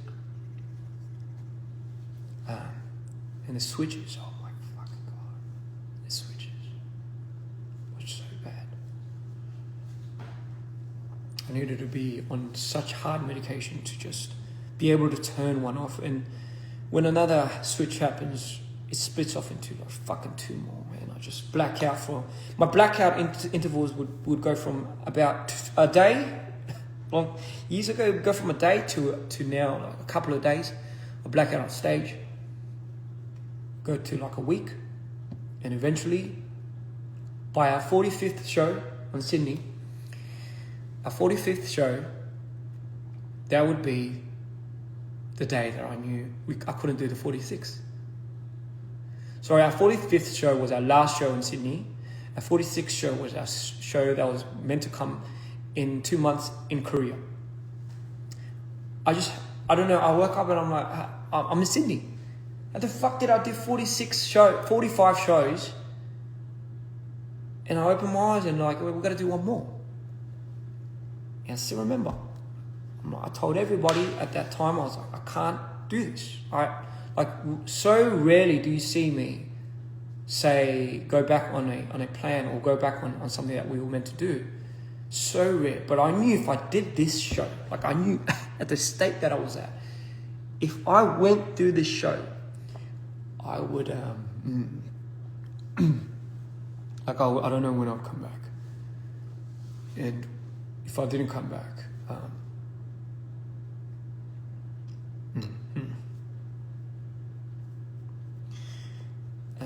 it would, like, I've never been more terrified in my life. Yeah. Never in my life have I been more terrified about opening my eyes and not realizing what I had done, or who I was with, or where I was at, or what had just happened. And here's the thing, when you get to that state and you look around and you see the people's faces and the reason why I couldn't, well, the reason why people couldn't really take it was because, the first thing they said to me was like, you're going to put these people in debt. Like that was the answer back. And I know, listen, they had no idea the exact state that I was going through. It was a request, but at the same time, like if I had just not done that show, obviously it would have put all these people in debt. Like not just the promoting side, just a lot of the workers. So you know what? Just hearing that, what do you think I'd say? I'm like, yeah, fuck it, man. Like you did it up to this point. You did it up to here. Why not? Just fucking, who cares? It's not about you anyway. Just fucking go for it. And I did it. And I went on stage and I blacked out. I blacked out for what? How much was it? A month. Exactly a month. And the saddest part is I woke up in Korea. I woke up in the hospital. Getting fucking stitched up again. And then I was like, man, what happened? What the fuck happened? I was doing a show in Sydney. And then you understand our support system, like Rami at the time was on deck. She's filming all of this. And the reason why we record all of this is not just for me, but for us to understand what is happening with me. It's like a log where I can't. There's only a certain amount of time when you get to a point where you ask somebody and they won't tell you. So you get all these trust issues from people not really telling you exactly what you did and what happened. And a month is a fucking long time for you to black out. So I was like, please, with all due respect, I deserve to know what had happened or what the fuck's going on. And then we went down our list. And, like in Sydney, after that happened, that's when my high school mate, my best mate from school, Ronald, appeared. And he just came for the show. Like, bro, the dude just came for, like, to support me, as he always does. He didn't know what the fuck was going on, especially DPR. He just saw me switching and he was like, this guy needs help. This guy's in trouble. I've known this guy since high school and, he's been the same ever since. So I was desperate. I was so desperate. You don't even fucking understand. I was desperate. I just needed anyone by my side. But I didn't have the audacity to even begin to ask Tarbin or even, you know what, Cream stayed around for a bit. Cream was like, you know what, like he tried. But it's not on anybody. Like anybody in our situation at that time was going for it. They're fucking ruffled up. But I was like, fuck, I'm gonna send it. So in Sydney, apparently, looking up all the shit that was shot, and I made a few more attempts. Ronald saved me. My other friends saved me. In all, while all of this was happening, Jeff was keeping monitor of all of this. So he was sending all these people to help me out. He was orchestrating a lot of these things to pull me out of these moments. No one else was there. No one else was fucking there to see what was fucking going on and being rattled. Nothing. Even I wasn't there, So, just fast forward, Korea, woke up. Oh, what's going on now? Oh, no, this happened in the hospital, this happened here. First, and you were like, man, in your psychosis, you were like, yeah, you said you needed a team. The first thing you kept calling out, you need a team. So I was like, man, maybe I do care. Maybe I do want to survive. And we had another show to do. We had to reinvent the whole fucking thing. And apparently you're like, yeah, you're halfway doing it. You're halfway done it. I'm like, so in my psychosis, in my manic state, I designed half of the show already and all we had to do was end it. But I know everyone was think about it, man, 45 shows at that state, fucking do your head in. But I was like, man, what would it mean if we didn't do this and we're just proving that to the world that we could do this, we can't do this without Scott. Like, are you just proving that, guys? because everyone wanted to pull the plug because they saw the state I was in. And I'm like, what, now you guys want to pull the plug? Like, now you guys want to fucking... So now we were talking about it. And I just something switched in me, something clicked, and I was so pissed off. And I was like, you know what? All right, I get it. But we have to do this show for my sake. Because for me, my deal was, if this show doesn't prove to me that what we do is worth anything here, like at least what I think personally, what we did, like doesn't come to any part of what we believed in, I'm just gonna fucking, this is gonna be the end of it. Like I'm just fucking doing my head in, this is it. Like give me the affordability of actually just doing this with you guys, showing it to you guys, showing us that we don't need somebody like that and we can orchestrate it simply by us. Let's show them that we can do that. You know, I went full fucking tyrannical on these guys, and that was the first time I ever did that. Forced everybody to just do this show, you know, because if it didn't, it meant I was gonna die. But I didn't want to fucking put that on anybody. But I just needed, you know, I was just desperate, guys. I don't even know how to fucking say it. I just needed something. I needed someone. And I needed something that was real. Just something that was real. You know, our fans would obviously be devastated. But trust me when I say, you know, you guys were, for me anyway, the reason why I try to hold it together with every single show I did. I didn't want to give you the impression that this was like, I'm crumbling or this was crumbling. I wanted to give you the impression of somebody that was like meeting you guys for the first time, hearing your stories, and fuck, those are the moments that brought me back. Those little walks I had back to the cars, and hearing your stories about how this saved your life, and I was like, man, this has to mean something. Like, yeah, this is something. But, you know, internally, like, all of this was fucking going on. What I did, what he did, what they did with this and that. I'm like, fucking hell. Just fucking hate stuff like that.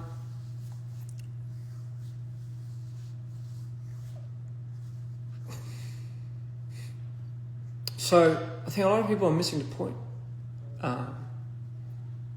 So when all of that finished, and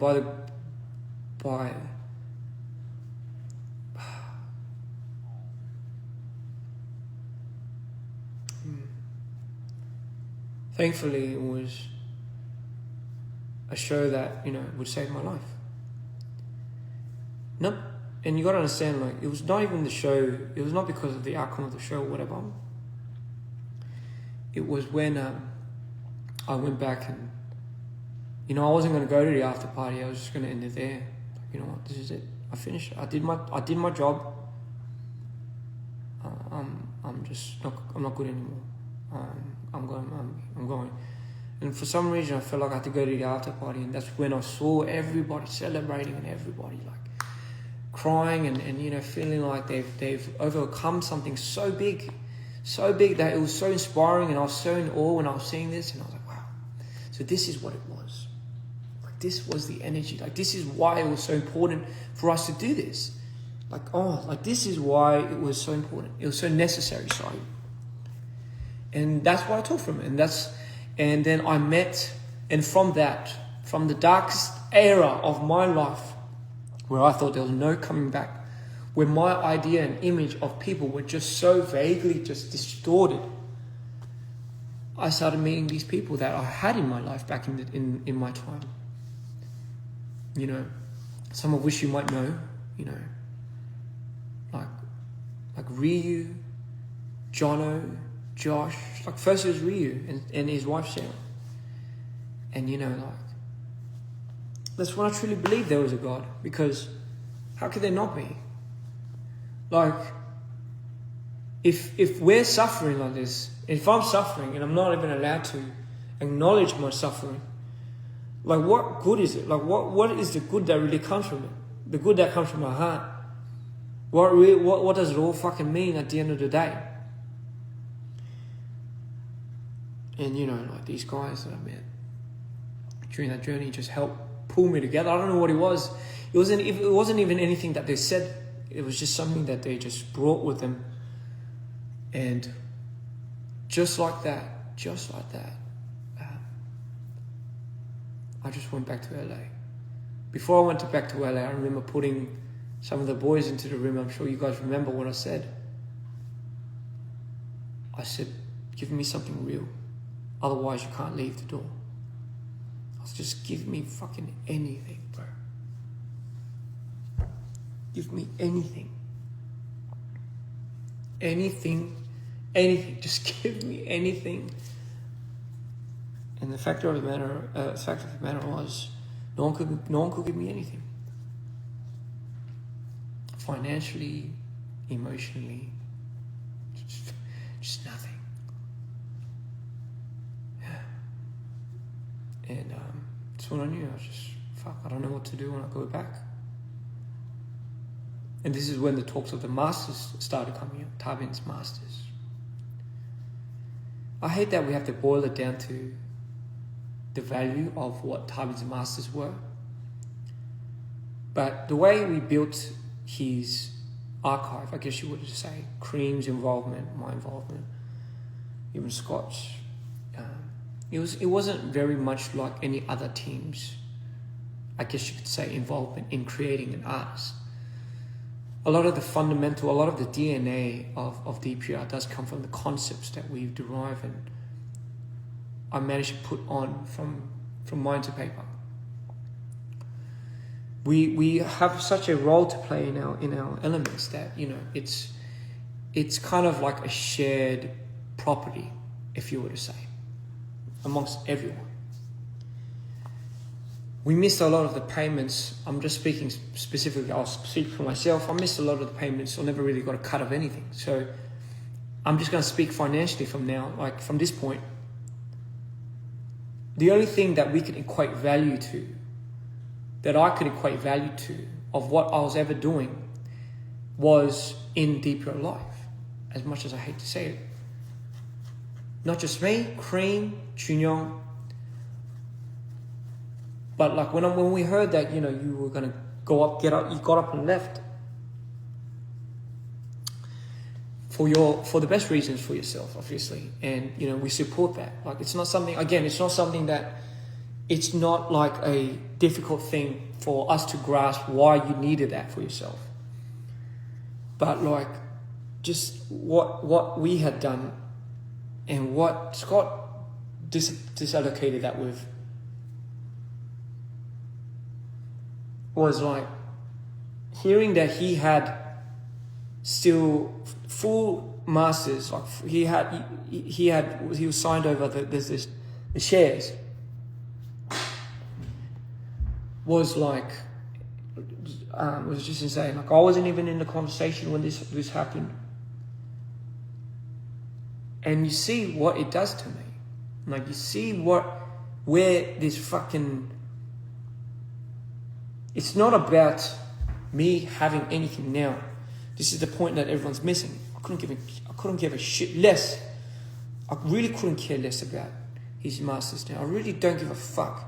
Just make sure we give it out to the people that deserve it here.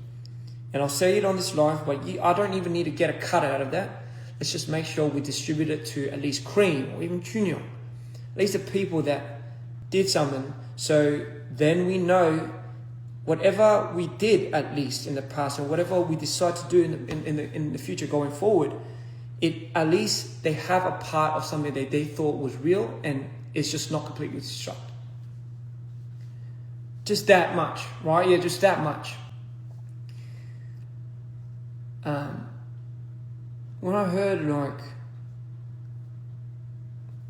what you did with the Masters, Scott, and who you gave it to,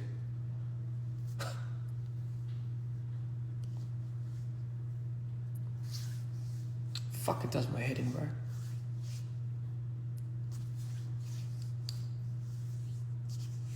Number one, the fact that you had it, sorry.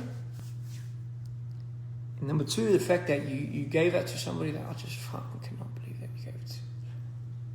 And he sold it. But again, I was in none of these conversations. I'm telling you myself, none of it. And I get it. When people are jaded and fumed, I get it. But fucking hell. Just give me anything then, bro. We can't. Financially, I can't retire my mum yet. All parties too. Nobody is gaslighting anybody. Especially here. No one's in my ears. No one's influencing me to do any of this. If anything, I look at our boys and I can't drop it. It's like I'm getting hit by like fire. I'm getting hit by like arrows. And people are all on these other side of the fences and they're saying, hey, fucking don't shoot arrows at this guy. Hey, make sure you're not, like everyone's just talking on my behalf and not even fucking even asking me like how I feel about this thing. Yeah, but it's for you, man. It's for you. It's for you. Like all my fucking life I've been hearing it. It's like for you, bro. It's for you. And every single time I hear that, like it's just like no one is here.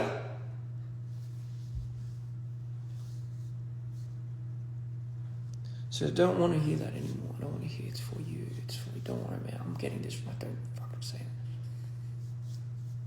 I'm not doubting anybody's intention and I'm not doubting anybody's will for things, but you have it all twisted.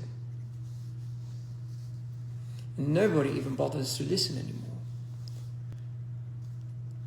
You don't think we've tried? You don't think I've tried? You really don't think I've tried?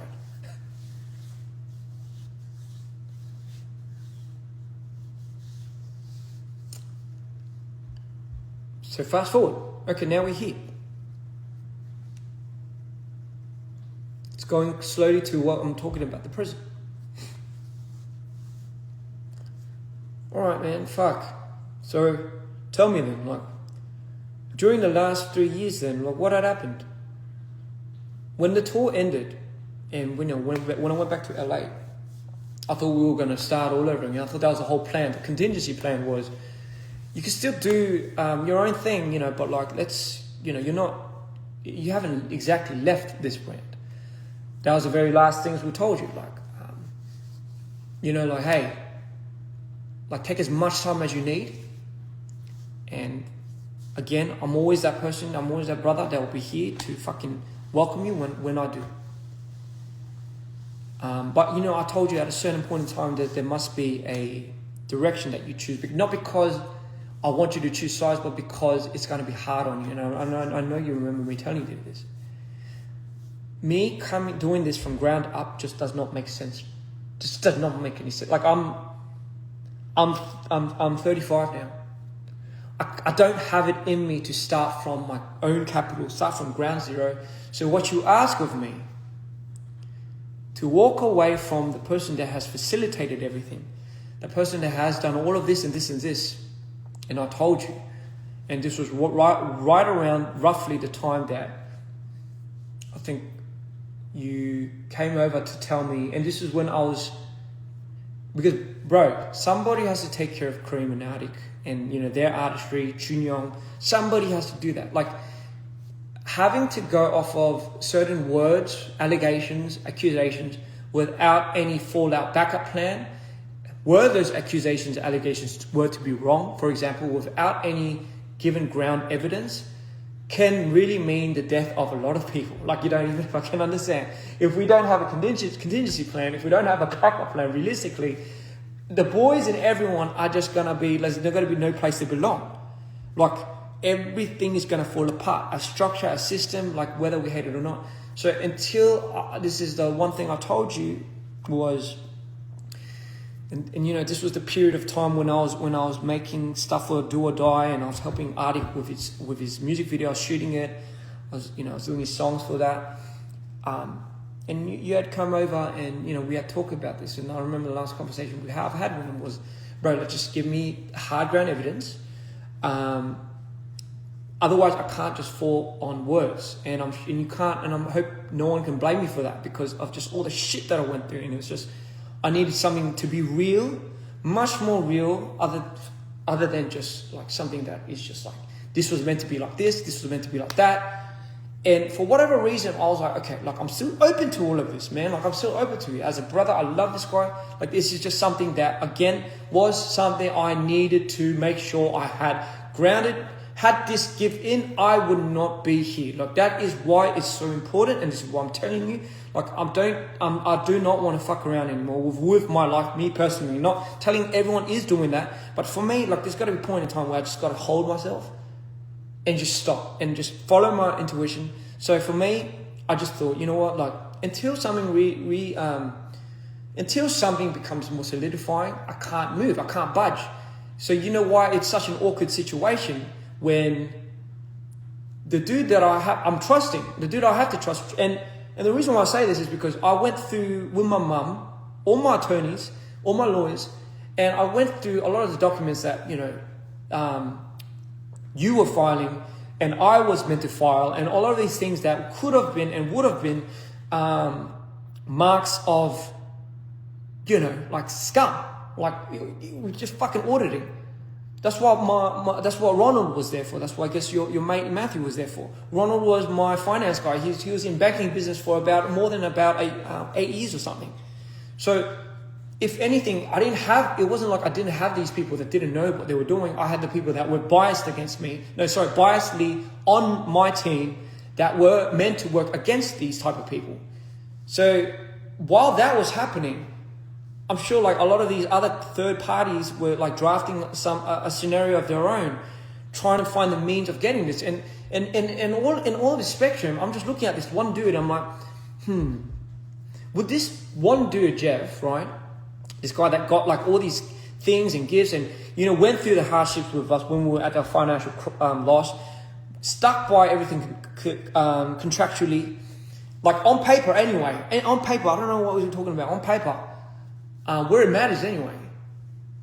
Our relationship with him is transactional. When you're saying, when people are saying like, oh, but he's using you. Yeah, but I'm using him. It's a transactional code. And as long as it's transparent, it's good. But for the most part, for me, because being with this guy has to be transparent with me. He has to be. Like, he can't risk that. Like, you got to understand, like, it's not just, we don't have like these things that like no one's like at risk. Everyone is at like, has something to lose for. Everyone. Especially that dude. Like, especially that dude. So a lot of the things that I'm hearing, a lot of things that I'm reading with a lot of these files and these lawsuits just doesn't, I don't know, brother, like it just doesn't click with me, because I'm like, why would this guy do it at our most demising time when everything is coming to the light? Why would somebody that was with us for those many years all of a sudden decide to be like, oh fuck, after hearing all of this, after getting a lot of these speculations, I'm gonna fucking do you double. I'm gonna double down and I'm gonna just take this from you. Like, it just doesn't make any fucking sense. It just, I don't know, just spare me for me, it's just the talk. I just need some more hard evidence. I know, and you know, it's a bit of an awkward position, guys. The reason why I needed to address this is, do you see how I have to work alongside this business so I can make it fruition to be able to support the team that I have now? Otherwise, it's a very awkward scenario where we're now giving speculation without context to fans, and fans are thinking, man, this guy's being manipulated. Like, holy shit, this Jeff guy, fucking this guy up. And by all means, if those come to fruition and those are facts and those are something that we can prove later on, and that is like, bro, I'll admit it. I'm fucked. I'm gone now. I have to go to the psych. I'm done. I'm done for. But imagine, just imagine in a world where like we don't have none of that. I don't have no comms. I don't have no information. My mom's working right next to this dude. We have the lawyers on our side working not with, but against this guy as well, and vice versa. There's just nothing, and we haven't done up anything for the last 3 years. For the last 3 or 2 years.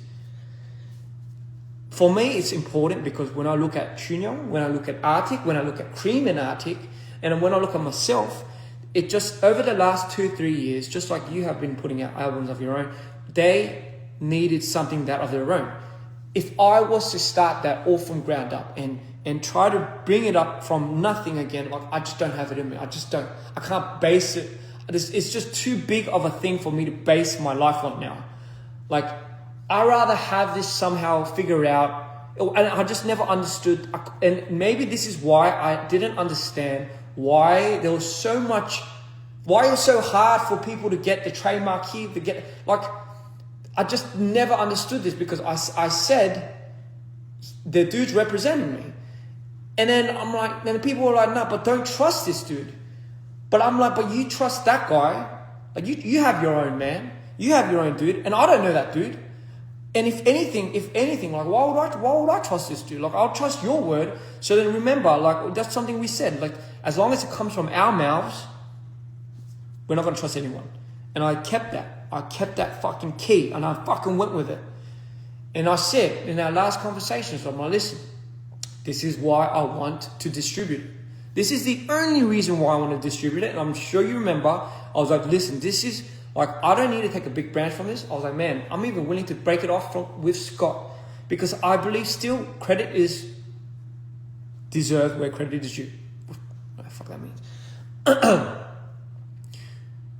But for me, that's the only reason. Like, I don't even give a fuck about the trademarks and all of that. Like, if that's what it takes for you to, you know, also be at peace, I'm like, at least give something for everybody, so, you know, we can start continuing on with our lives.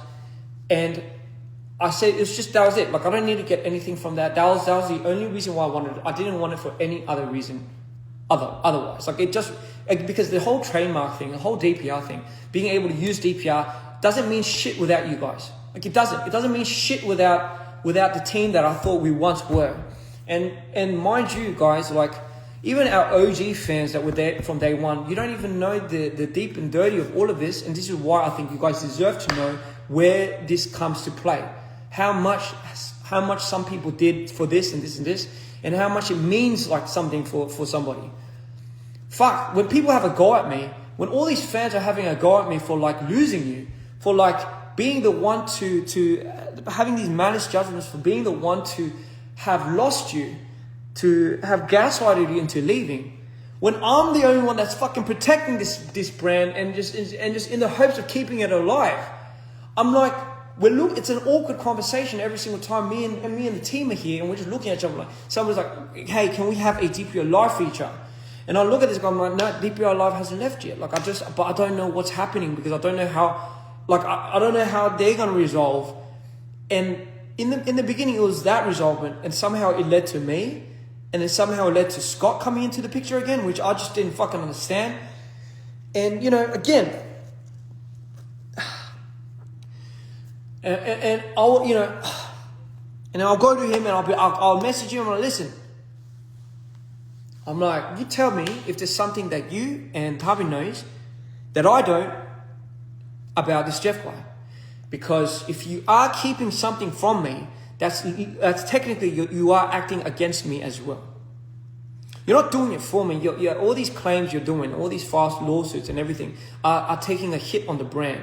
When you make words like, let's scratch DPR off, like, when you do stuff like that, it's like taking a big chunk out of me. It's just fucking me up. And it's like, but I got to, like, explain to these guys, hey, wait a second, guys. Like, I'm trying to keep live alive, but it's not me that's, like, doing this. Like, trust me, I want us to be who we were more than anybody in the world. Like, I don't like the spotlight. I really don't. I fucking hate the spotlight. I say this in every single one of my shows. I hate that all the focus has now come onto me, because that was never the plan to begin with. It was never like, we never talked about it in a way where we're like, yeah, let's just end with fucking DPR Ian. It was like we had all these DPRs in front of us, and fucking hell, like, everything we've built it around, just like, I just can't, like this is the aftermath. And guys, this is not like to say that we're blaming, like, Tarbin, and we're blaming, if anything, I'm blaming Scott, but, like, I'm not having a go at this guy right now. It's just, no one even bothers to see this side of the spectrum of, like, somebody has to do something for this guy, then somebody has to do something for this guy. What about Cream and Arctic? It's not just about Ian live, it's also about Cream, Arctic, Junyoung, John. It's about all of these guys, but what about them? You know, like, what about them? I hate it when I see fans saying, like, fuck, it's like, man, they only know Ian and they don't know Cream and Arctic. They're not a real DPR fan. How can they know Cream and Arctic when Ian is the first, and when this is the introductory to that? Like, it's my duty to make Cream and Arctic into something so big, so they have their own following, so they have their own acknowledgement. Because the realistic part of it is we are only assigned to what we see and what's exposed. We have to grow our own fandom. Just because we have this whole DPR name and this whole legacy, it's not who we were. That kills me every single night. I can't sleep.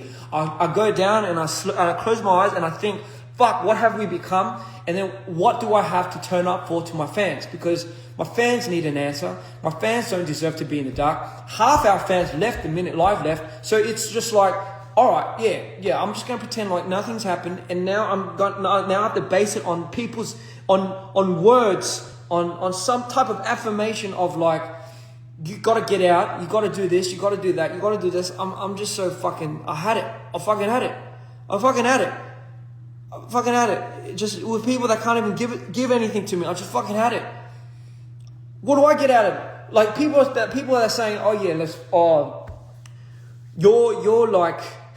you're exploiting it. What have I gotten out of it except for these fucking scars? Like what have I really gotten out of this? What have I got out of anything? And right now, even now, right? When you say, like, what? How are we gonna make money, bro? I gotta step up my artistry. I gotta play your role. I gotta play Scott's role, and I gotta play my role now. And I have to triple the amount of work, in order for us to fucking.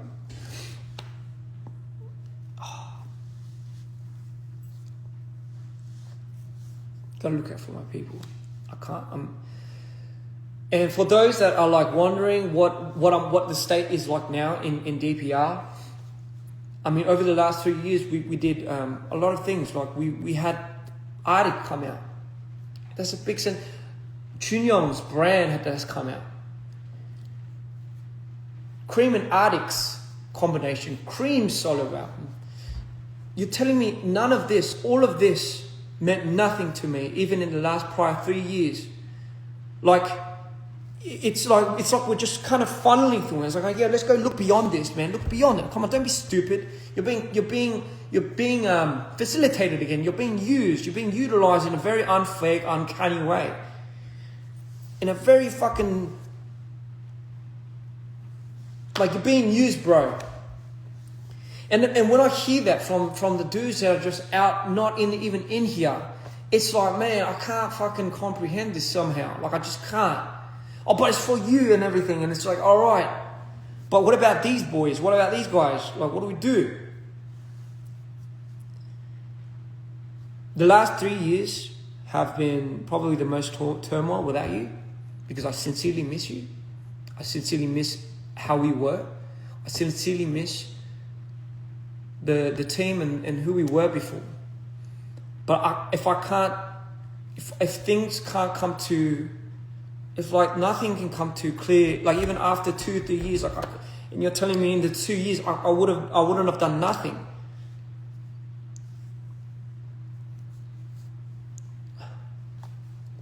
That's why I said, give me something that's hard and that's real. Give me something that's hard evidence, that's just real enough, you know, that's like, that I can trust and I can at least somehow form something, solidify. Because what if you think, right? What if you made it? What if we're wrong? What if we're wrong about all of this? What then, bro? What about the dude that we're like fucking trying to defame right now? What about that dude?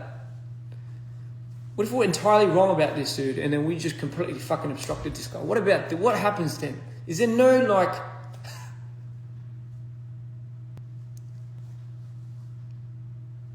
I'm in such a fucking awkward position right now, and I just decided, you know, I'm gonna finalize my decisions based on just evidence, because that's the only thing I can really go off of, and you can't really fucking blame me for doing that, eh? I just need something to be real, man. And I know for the audience, the last 3 years was just reconciling with how who we were and what we were now, and just a comparison of that was fucking obstructing me from everything. Like our tour, I met the only thing that ever, our reborn tour was a reminder to me of like who we were and who we are now. But yeah, I didn't have an answer for it. Like I missed who we were, even with all of that, you know. DPR Ian meant something because it was with DPR life. To be completely honest. And when I lost it, I'm like, why am I even doing this? And then Arctic's like, man, I've got to do my own thing. And, you know, Korean's like, I've got to come out with my own thing. And during those turmoils, I'm like, man, like, do I have to just use this as a distraction or what? Like, I'm on the fence. After the Reborn tour, and, you know, it didn't do too well, I went insane. The whole album, Dear Insanity, was based on my insanity. Because during that period of time, there was too much drama on trying to find and adjust to a new team. It wasn't like how it was before, eh? But fuck, I was somehow ironically finding more ground, finding more peace, but not with the peace of my vision for DPR. I still remember, like maybe there's a realizing, like, fuck, did I really enforce too much of my vision onto you? Did I really enforce too much onto this guy? Where, like, I didn't even know what was happening. So I started, like, fucking being myself. I'm like, yeah, fuck. Maybe that pressure just really got to this guy. And when he finally got there, he mustered enough independence and courage to do something of his own. He fucking went for it. And I remember that was the day I applauded this guy. I'm like, yo, you got it. You fucking got it. But fuck, I didn't know what was being taken away from me in my own district. And it took me 3 years to get over it. It took me about 3 years to get over. And here we are. And, you know, now I'm in a place where I have a new team. We have new structure. Everyone's being treated fairly, financially and everything. And for what, you know, and all of these things that we need to maybe uncover personally later on, like with our things, it's fine. But for the most part, I needed everyone to know the context of what's going on now with me, because everyone's just like fucking having a go at me, everyone's talking for me and all of that. Like, please guys, like, it's, trust me when I say DPR is in my best interest. Again, you're missing the point. Do I have to make a thing where I have to bring attention to how much somebody does and who does what? Maybe because everyone's making it personal. Fucking hell. Like, I hate doing that. I hate becoming like that. I don't agree that I did enough for me to do all this. I agree that everybody had a huge role in this. Everyone went through it. Everyone was a victim. Everyone went through their demise. But the only part that nobody was really listening to or really heard was just my part of it. And I tried to keep from it, but fuck, if I take that context out of the story and what you're looking at is like, I get it. I get why everyone is like thinking that way. And which is why now it was the time I spoke up. It was purely for that, because it was harming everyone here. It was harming them, it was harming him. It was brooding me up. And when I see like instances of like Scott coming back into the picture, and you know, like all of that, like just fucking fucks me up a little bit, because it's like, did we not forget? Did we not forget how this all fucking propelled into shape? Did we not forget? So don't come at me for not like controlling myself, my part of that. I did everything I can to fucking hold that to my wit. Oh, fuck. Sorry, I wrote like all these fucking things I wanted to say, but I just went off task.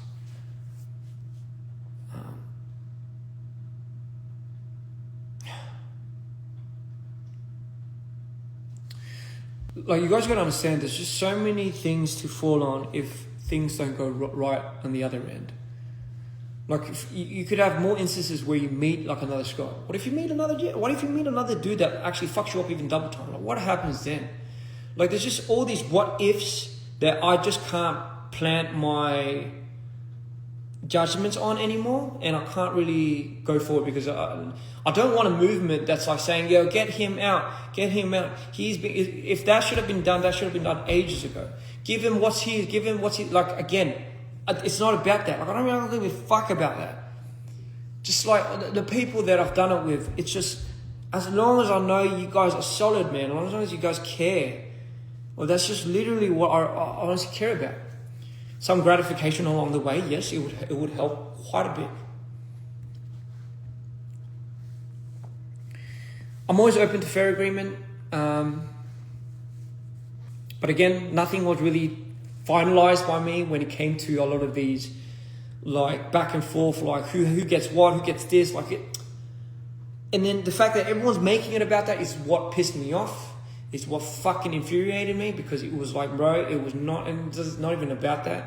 It might be about that for them, and for whatever reason, please respect that. You know, don't have a go at them because it's just maybe their intention was that. I'm telling you how it is from my perspective, from my personal thing, from my own mouth. My goal right now is just to rebrand and rebuild us into who we are going to be into the future. And I can't really do it if some things are just kind of being like in the way. And I'm not saying it's going to be like fixed in any time soon, but for the record, ladies and gentlemen, no one is fucking in my ears here. No one is like manipulating. If not, I do have an advantage point in this situation, but I just am not seeing what everyone is trying to do. Like, I'm open arms right now. Just fucking, if we want to somehow work out together, like, let's just do something in a way where there's like, where I think a lot of people in a different party are having misconcepted ideas that I'm like this, or I'm getting affected, which I'm not. No one's brainwashing me or anything. I'm quite happy. I'm the happiest I've ever been I'm actually the happiest I've ever been in the last 10, 15 years of my life. With all of this said and done, I am. I'm grateful for the new team that I have now. Like June, Sue, Claudia, Ronald, Josh, Jono, Christina, Amy, like all of these people, right? Like, are at the stem of Amanda, so I'm sorry if I forgot your name, Hugh, and all of these other people, by the way, are at the stem of what builds the support structure, because they can help Chunyon, Cream, Arctic, and all of these other people that are working in these infrastructures around the clock for us. I'm always going to be forever grateful for that, because if not, I would never have picked myself back up to this very moment. I would not.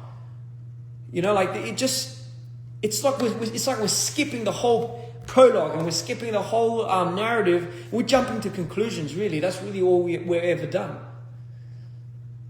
But again, today was just for me to clear up the air with what was going on and what my life story was. I just needed someone to talk to.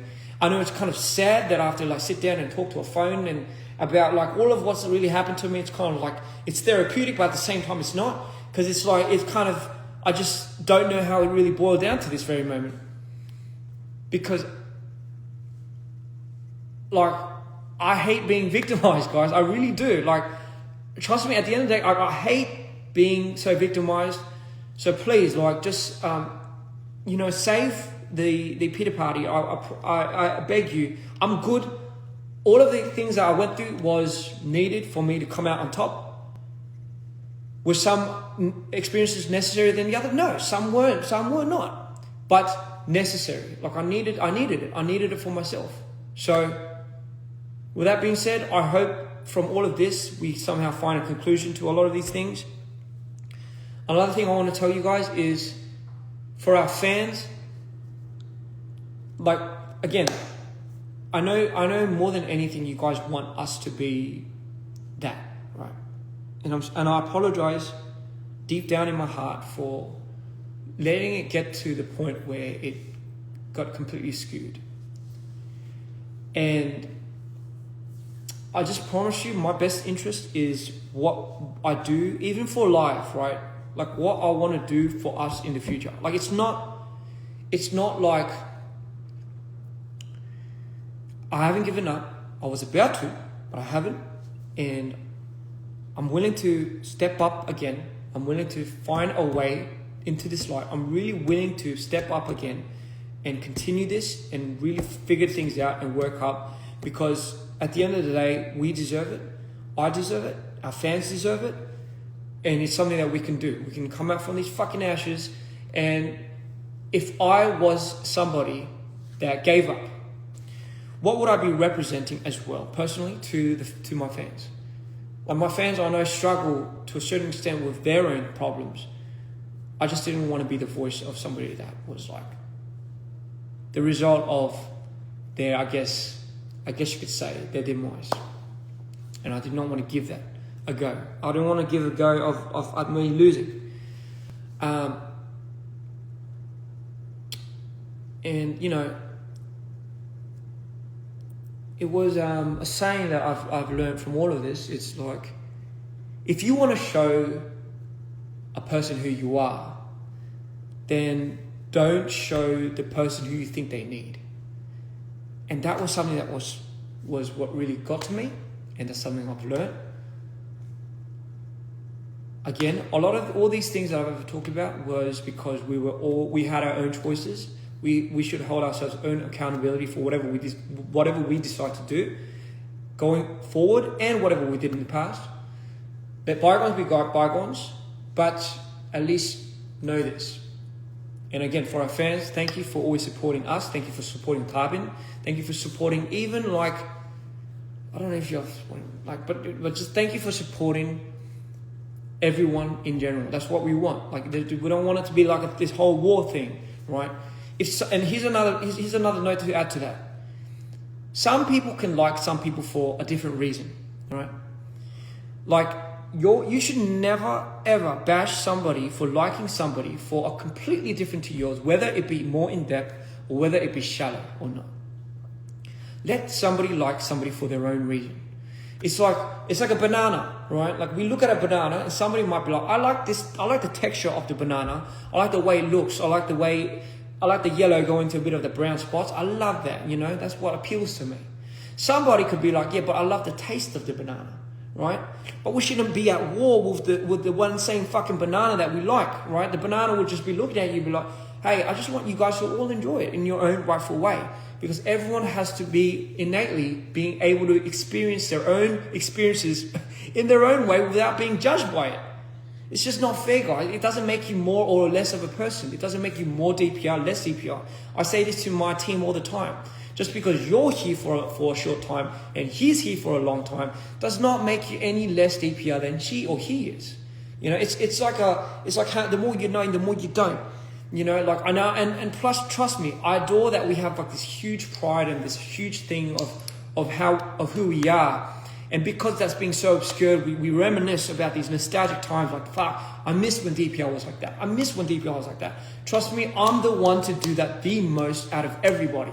I'm trying to set the record straight. I'm trying to get things aligned. I'm trying to make things work here, while doing these shows and while trying to greet our new fans into this fandom.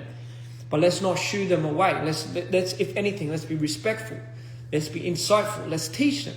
Let's teach them in a way. And if they don't speak our language, fine. Don't go to the measures of having to open yourselves up and then them fucking going off and fucking off. It doesn't bother me. It does not bother me. I'm telling you first of all, it doesn't bother me, right? It bothers me when I see you guys bothered by it. Oh man, like it gives me fucking a stroke looking at this and just thinking like, oh my God, like, I don't want you to feel invalidated by the way you like somebody. Because here's the thing. What if somebody just knows me, not Cream and Arctic, for example? What if somebody likes, what if somebody came across Cream, right? But for that person, Cream is the most important person. Doesn't matter if it's Arctic or Ian in DPR. Doesn't matter. Cream is important to them because Cream saved this person's life. A, B, and C. And to them, you should never invalidate that experience to them because it's innately their own. Why are you taking that away from them? Why are you trying to skew their love for that person? It's like it's the same thing. That doesn't make them not like or not appreciate Ian and Live and you know, Arctic and Cream and Chunyong. Like, that's not to say we don't want to see that. Like, we don't want to see that. We want everyone to just love people for who they are. Some people might like this better, some people might not. Like, I know a majority of the people that like DPR Live's music doesn't fuck with mine as well. Like, it's just, how can you expect people to have the same interest and disinterest in the people? You can have the same respect for the brand, but that's you know, we don't have to keep edging everyone to speak out about it. You know, we know the love's there. We know our day one fans. We know the pride, and some people have more than the other, and we appreciate that so much. You don't even understand. But at the same time, you know, like, I just wanted to make that clear, because I sometimes see these things accumulating, and you know, like, we favor this and we favor. No, we don't. We don't favor anything. It's just, we're here to just give you guys a show, inspire you, really get inspired back by you. And we love every instances of every moment that we build with you guys. And I mean it, every single one of you. That is what reflects on what we do. And Live could say the same thing about exactly the same thing. Arctic will say the same thing. Cream will say the same thing. Everyone will say the same thing. I promise you. So again, with that being said, guys, we don't have to all get along. I get it, but you know, for the most part, let's just freaking hug and kiss. Doesn't have to be like that. You know, get consent first and then do it. But generally speaking, like, come on, guys, like, this is just the DNA of us. Like, it's just, I don't know, guys. Like, I don't know how to explain it. Let's not destroy each other is what I'm trying to say. Anyway, I've spoken for too long. I don't know if there's any things I'm missing out. Like, no, I'm not against Tywin. No, I'm not having to go at this. Is Jeff exploiting me? No, he's not. No, he's not exploiting me. What about the masters? It was, again, we're going to have an open discussion. Tywin's already agreed to this and this and this. Trademark. Was that really the most necessary thing for me? No. Was it necessary for them to make me have it? Probably. You know, where did the money come from before DPR started? And I just told you, such and such and such. And this is why my support for DPR is probably a lot more passionate. And this is probably where the bias comes from. Why speak about it now? Because the rumors affect the people's jobs here. This is to set context, to ask for the evidence, to maybe set evidence, maybe peer pressure people into providing the evidence a lot more speedy and needy, so we can kind of finally come to the light and really agree upon the decisions and finally start fucking moving forward. Am I okay? Yes, no, but aren't we all not okay and okay? We just have to battle life.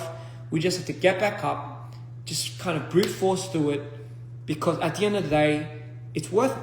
You're worth it. You know, you have people that care about you. You wish them well always, and they wish you well.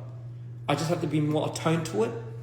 Again, I'd hold myself accountable for a lot of things that I've done wrong with this. A lot of things that I've made mistakes with. Maybe peer pressuring a lot of people. I didn't want to come across like that. And again, with all this said and done, I want you guys to still support Live the same. I still want you guys to support us the same. I still want you guys to keep this legion up. It's like I can't wish for anything else, right? But just know, with context, this is everything that came from me. This is what I have to say. I'm not looking, to be honest, I'm not really looking for an answer back from anybody. It's just more like, okay, everyone said their piece, guys. Okay, right? Everyone said their piece. This is my piece. I'm okay now. Like, I'm good. I'm really good. I'm fully, like, I've settled it. Like, I've resolved. My team has helped me get over these internal issues. You know, like, fucking, how can I not, to be honest? How can I not, with all of that shit that happened? And I know everyone's going through their own battle, so please do not diminish anyone else's struggle, because everyone has went through something. I'm just talking to you specifically about mine. Thank you. And again, whatever comes to fruition after this, let it be, and we'll find a way to resolve it. But for now, I hope